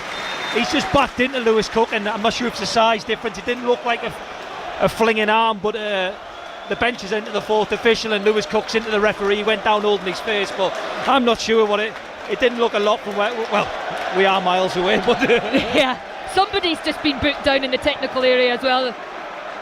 I think it might be one of, I'm guessing it's one of Bournemouth's staff, not Iraola. I don't think he wasn't out on the touchline at the time, but a couple were, and somebody got a yellow card flashed their way. But on we go as Bournemouth come on the attack. Evan Nielsen, he's wide on this left hand side though, looking for support, which he gets from Truffert, and Truffert just looking for options, opts to keep control of the ball. Senesai at the back. Bournemouth trying to get themselves back in front in this game. They trail for the first time after that Broby header. They were so comfortable after 20 minutes, but they showed in that first 20 minutes what they can do. So with 20 minutes or so remaining, they have the opportunity to launch it in, and what a chance. Just a missed header there from Kluivert. What an opportunity. It just went over the top of Kluivert's head. I was just waiting for him to connect with that and place it towards Ruth. It was a bit more of a patient build-up, wasn't it? They got themselves in good positions and got the ball out wide on the right to Brooks, and he's come inside and delivered a lovely little chippy pass into the middle of the goal, 6-yard box, and Kluivert's in there, and he looks like he's just turtlenecked it a little bit and just glanced off his head. He almost got above it too high, and it was a wonderful opportunity there, and a missed opportunity for Bournemouth. Semenyo was just coming in behind him as well. I don't know if it would have been a better option to leave it for him, but it was such an inviting cross. You can't argue with him going for the header himself, Kluivert, but just didn't quite get it right, as Semenyo is penalised for a handball just inside Sunderland's half. And now there's going to be another yellow card, and this time it is for Iraola. There's a couple of yellow cards down there in the technical area. Iraola certainly got one. I think that might be 3 of the Bournemouth backroom staff now picking up yellow cards in what has been a hugely frustrating second half for them. 2-1 at the break they led, and Sunderland have responded with goals from Traore and then that header from Brobbey just a few minutes ago to put themselves in front. They now have a free kick just on the halfway line, which Xhaka will take, heading into the final 15 minutes here at the Stadium of Light. Sunderland opting to be patient. Xhaka just knocking it back to his goalkeeper, who now does go long, and Ballard is up there and he does win the header, but it falls to a Bournemouth foot that's launched away. But Ronaldo picks it up and goes down the left hand side. Brooks puts out a foot, trips him. It will be a free kick to Sunderland. On that left hand side, Brooks is furious, but I think he did catch Ronaldo as he skipped past him there. Yeah, it looks like he's dived in, just got ahead of him, didn't he, Ronaldo, and down that left hand side, yeah, he's just got a touch to it there, and Brooks has caught him. It's another free kick in a dangerous position, and yep, Sunderland will load the box once more. Oh no, he's given a throw in. Oh, he has given the throw in. He's given a throw in, yeah. It looked like he certainly gave that free kick, but anyway, Sunderland launch it in through Xhaka. Mukiele at that back post, just trying to keep the ball under control, which he does, finds Lafay. Lafay launches it in towards Hume, who does really well to keep possession and win the corner. Gets a cheer of appreciation from the home supporters. Hume, who's come in on that sort of right winger position, has played a lot as wing back, as full back, but getting an opportunity to play higher up the pitch today. Brentford have taken the lead at the G-Tech. It's Brentford 1, Burnley 0. It is still all square at the Etihad. Manchester City 2, Leeds 2, and it is still Sunderland leading by 3-2 here at the Stadium of Light. All of the best of Saturday's Premier League action on Match of the Day tonight. 10:25 with Gabby. She's got Danny Murphy and Joe Hart alongside her. And there'll also be highlights of Everton against Newcastle. That is a 5:30 kick-off, and you can hear live commentary of that on Radio 5 Live and BBC Sounds this afternoon. Tottenham against Fulham, an 8 o'clock kick-off. We'll have updates of that on 5 Live during 6:06. Chris Sutton will be hot-footing it from the Etihad. He's part of the commentary team there this afternoon to take your calls, as Sunderland try to break free down that left-hand side, but a good challenge comes in and Tavernier picks up the loose ball. So now Bournemouth looking to launch an attack of their own down this right-hand side. Ball comes in, cleared by Alderete, and now Sunderland looking for Brobbey. He's a little bit isolated up there, couldn't quite get a touch on the ball. This could be a frantic closing 13 plus minutes. It has been a frantic first 77 to be honest. I'd like to see Bournemouth do what they're doing now, just being a little bit more patient. They've put a big ring around Sunderland's half, and they can just move the ball a bit side to side here and just try and wear Sunderland out and get them to switch off and find some gaps centrally. Then just get this ring around the outside and try and create little overloads in wide outs. Be a bit more patient in the attack here and try and sustain a few of attacks, try and get some control in Sunderland's half and penetrate that way. Well, they are doing just that just now as Senesi tries to prod it through, but it's fallen to Semenyo. Sunderland, Bournemouth keep possession out to this right hand side, but that's a loose one from Tavernier. He is going to get the throw in though, which he takes and just knocks it back. This works hard for Sunderland though, because you have to keep shifting side to side, mentally stay switched on, and Bournemouth should be just probing, trying to find the pass through the middle. But if it's not on, don't risk it, just keep moving it, and just see what happens to Sunderland. Let them make a mistake. Well, it's fallen to Brooks, who gets the shot away, but it is an easy enough save for Roos down to his left hand side. Didn't quite catch it the way he maybe wanted to, Brooks, but it was patient build up. The little ball through by Tavernier found Brooks, showed good feet, got the shot away, but tame enough in the end.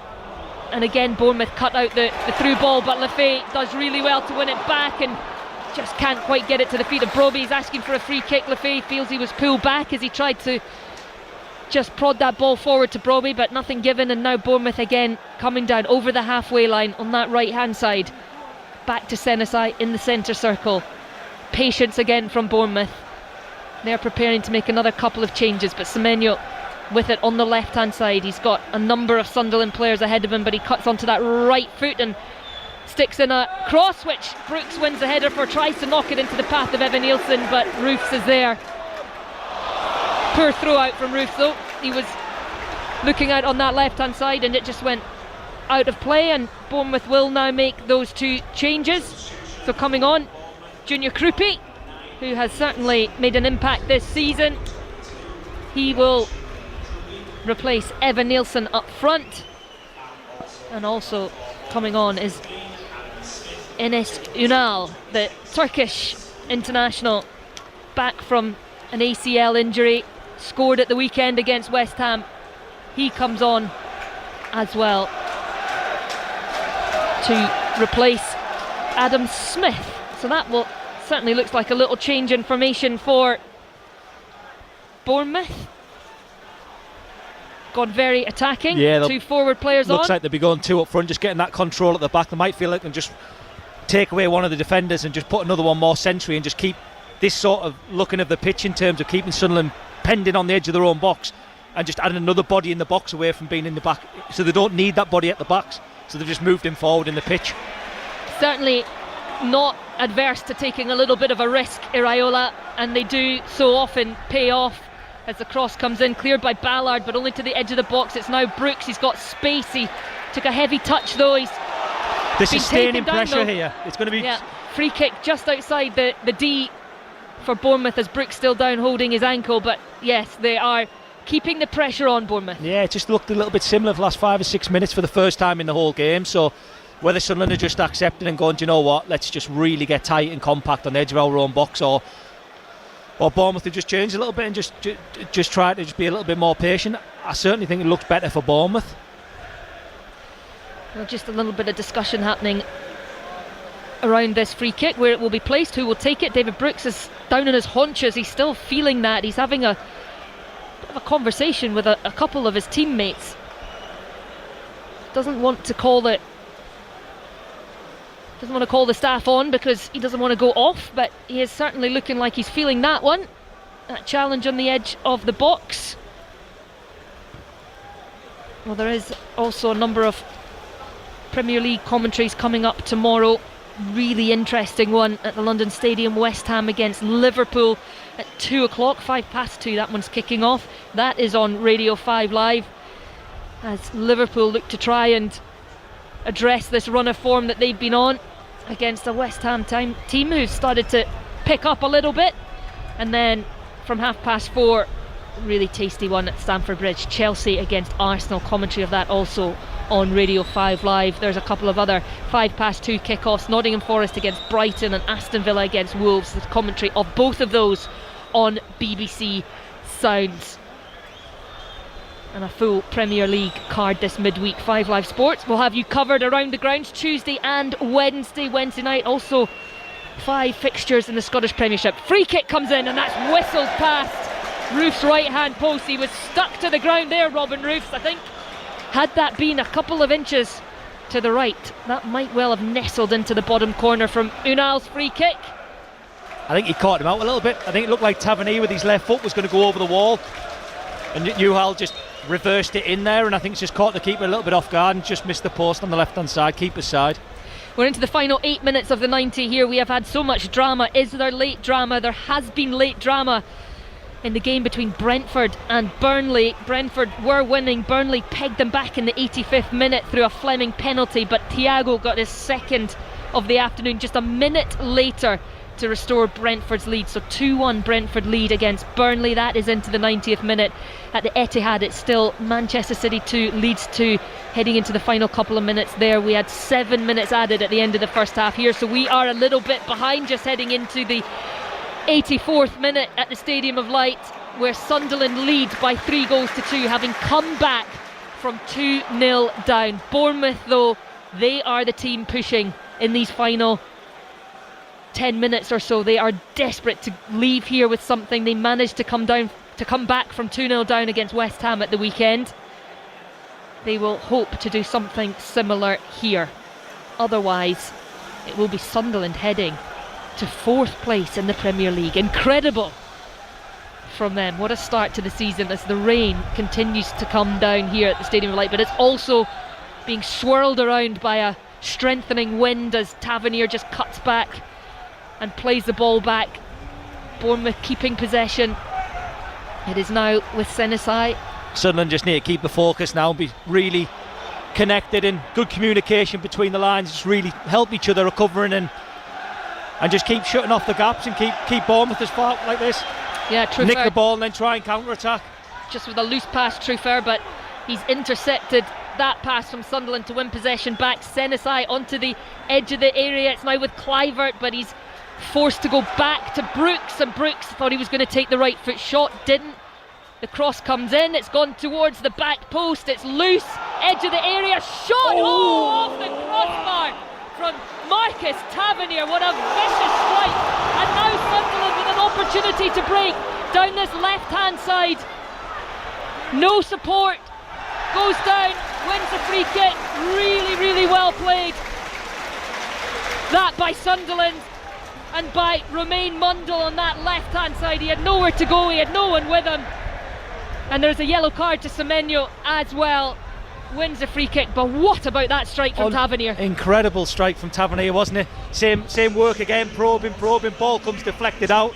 Tavernier's on the edge of the box and he's hit it on the half volley straight across the keeper in the top left hand corner. It's hit the underside of the bar and just came out a yard outside the line.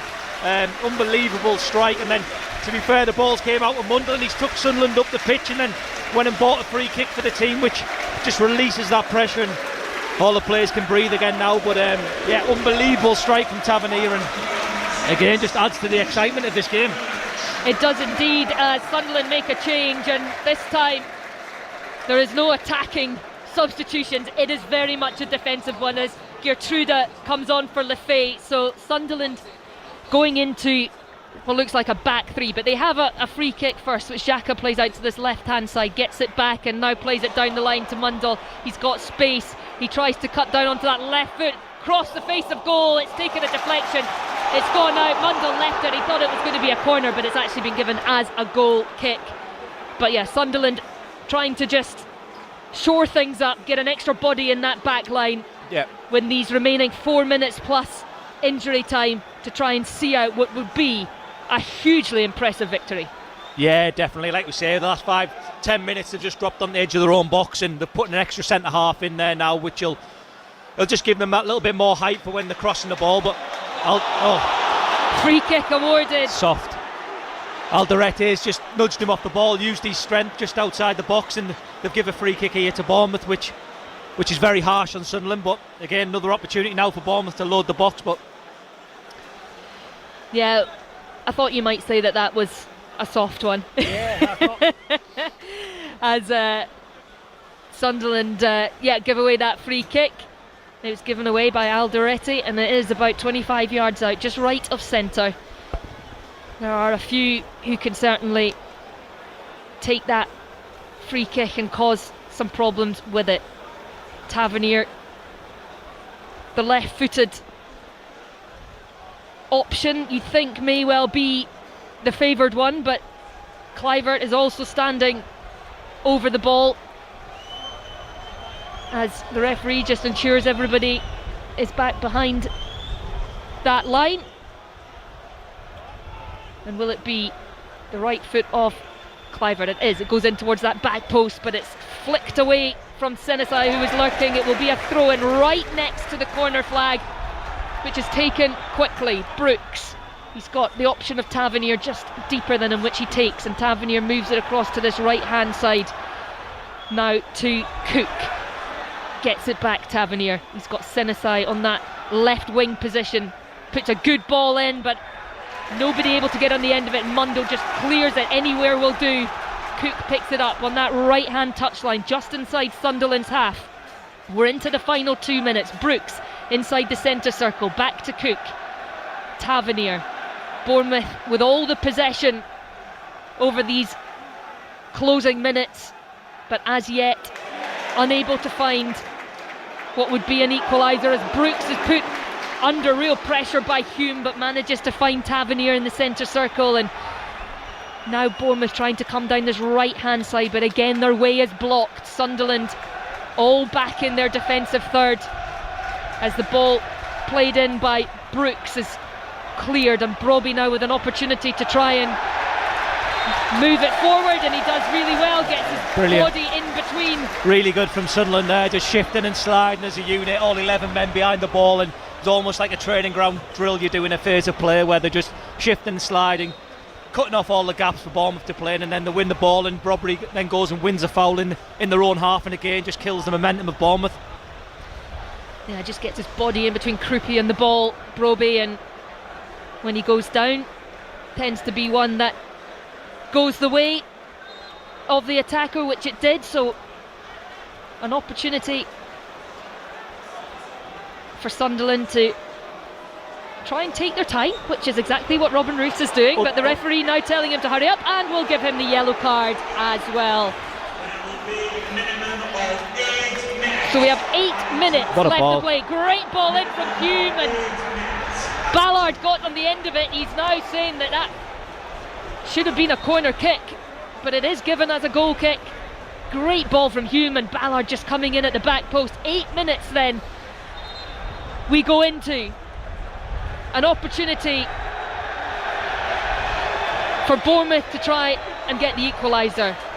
A long 8 minutes for Sunderland to hold out, and again the game is stopped, and again the referee is having to sort out a couple of things.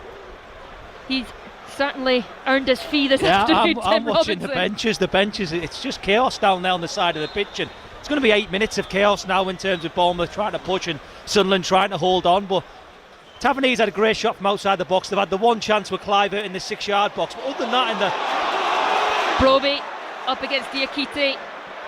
Diakite does really well, but he's put straight under pressure by Mundell, but it will be a free kick to Bournemouth. A little bit too eager in the challenge. Bournemouth with an opportunity to come forward. Yeah, the offside goal as well. Evan Nielsen prodding in at the back post. Yeah. From an offside position, but Sunderland have defended well, and that is another flashpoint in this second half. And it's all going off now. There are pushes, there are shoves, and referee Tim Robinson is standing back, and it is all kicking off down on the touchline as well between the two technical areas. You feel this has been building and this has been bubbling, and Mukiele was initially the man taken down in the challenge as he tried to run clear down this right hand side and cross the halfway line, and then it all bubbled over, and now the crowd are getting involved. And what will the outcome here be?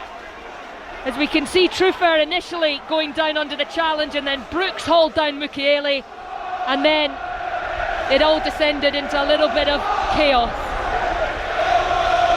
And that was on the pitch and off it down in the technical area. There is a yellow card out in the referee's hands. I think he's handled that well, the ref there, to be honest. He just let it play out and stand back and watch the goal. Brooks got pushed in the chest with two hands, and he sort of dived on the floor trying to get the man sent off. Obviously all the benches are right in front of them, and it turned into something which was really nothing, but as it usually does, is people pushing and shoving, and the ref just sort of stood back and went, do you know what, there's nothing really happened here, I'll just let it play out and then get on with the game. Well, it was Brooks who got the yellow card, nothing else given, just David Brooks for his part in that, as the free kick goes all the way through, and it will be a goal kick for Bournemouth, which Petrovic launches long, and Semenyo just unable to quite get it under control. It's flicked round the corner from Xhaka looking for the run of Mundell, but Cook is there. He's under pressure though, Cook. He's using his goalkeeper who'd come out to give him a hand, but that clearance cleared only to a Sunderland foot. Bournemouth win possession back now. We're into the final 5 minutes of the added on 8, although there will more likely be more than that given that other recent stoppage in play as Sunderland win the ball back, and every single pass and challenge and tackle is being cheered by this stadium of light crowd. And Brobby in space inside Sunderland's half looking for the pass to Mundell, gets it wrong. Bournemouth win it back into the centre circle, looking long, Xhaka there to cut it out. It is scrappy, it is frantic, A slip by Mundle as well. And Jack is just allowed to run with the ball. Incredible from Xhaka. Just taking the ball up towards that corner. He now gets a little touch and goes down, but oh wow, he's been penalised, and Bournemouth are now away. And there's now space for Bournemouth to drive into, but a really poor pass, and Sunderland win it back. My goodness, this is frantic, chaotic. There's bodies on the ground again. A free kick is given to Sunderland. Diakite is furious. Xhaka's used all his experience there. He took the ball in the middle of the pitch, put his foot on it, carried the ball, very casual, very composed all the way into Bournemouth's half, then dived, didn't get the free kick. Bournemouth then attacked. The ball then dropped again to Xhaka, and he dived again to win a free kick for his team. And he's done unbelievable for Sunderland there, but he's used all his experience. And again, Sunderland got another free kick in Bournemouth's half. And they'll take the time with this. There's still a Sunderland body down on the ground on the far side. I think it might be Sadiq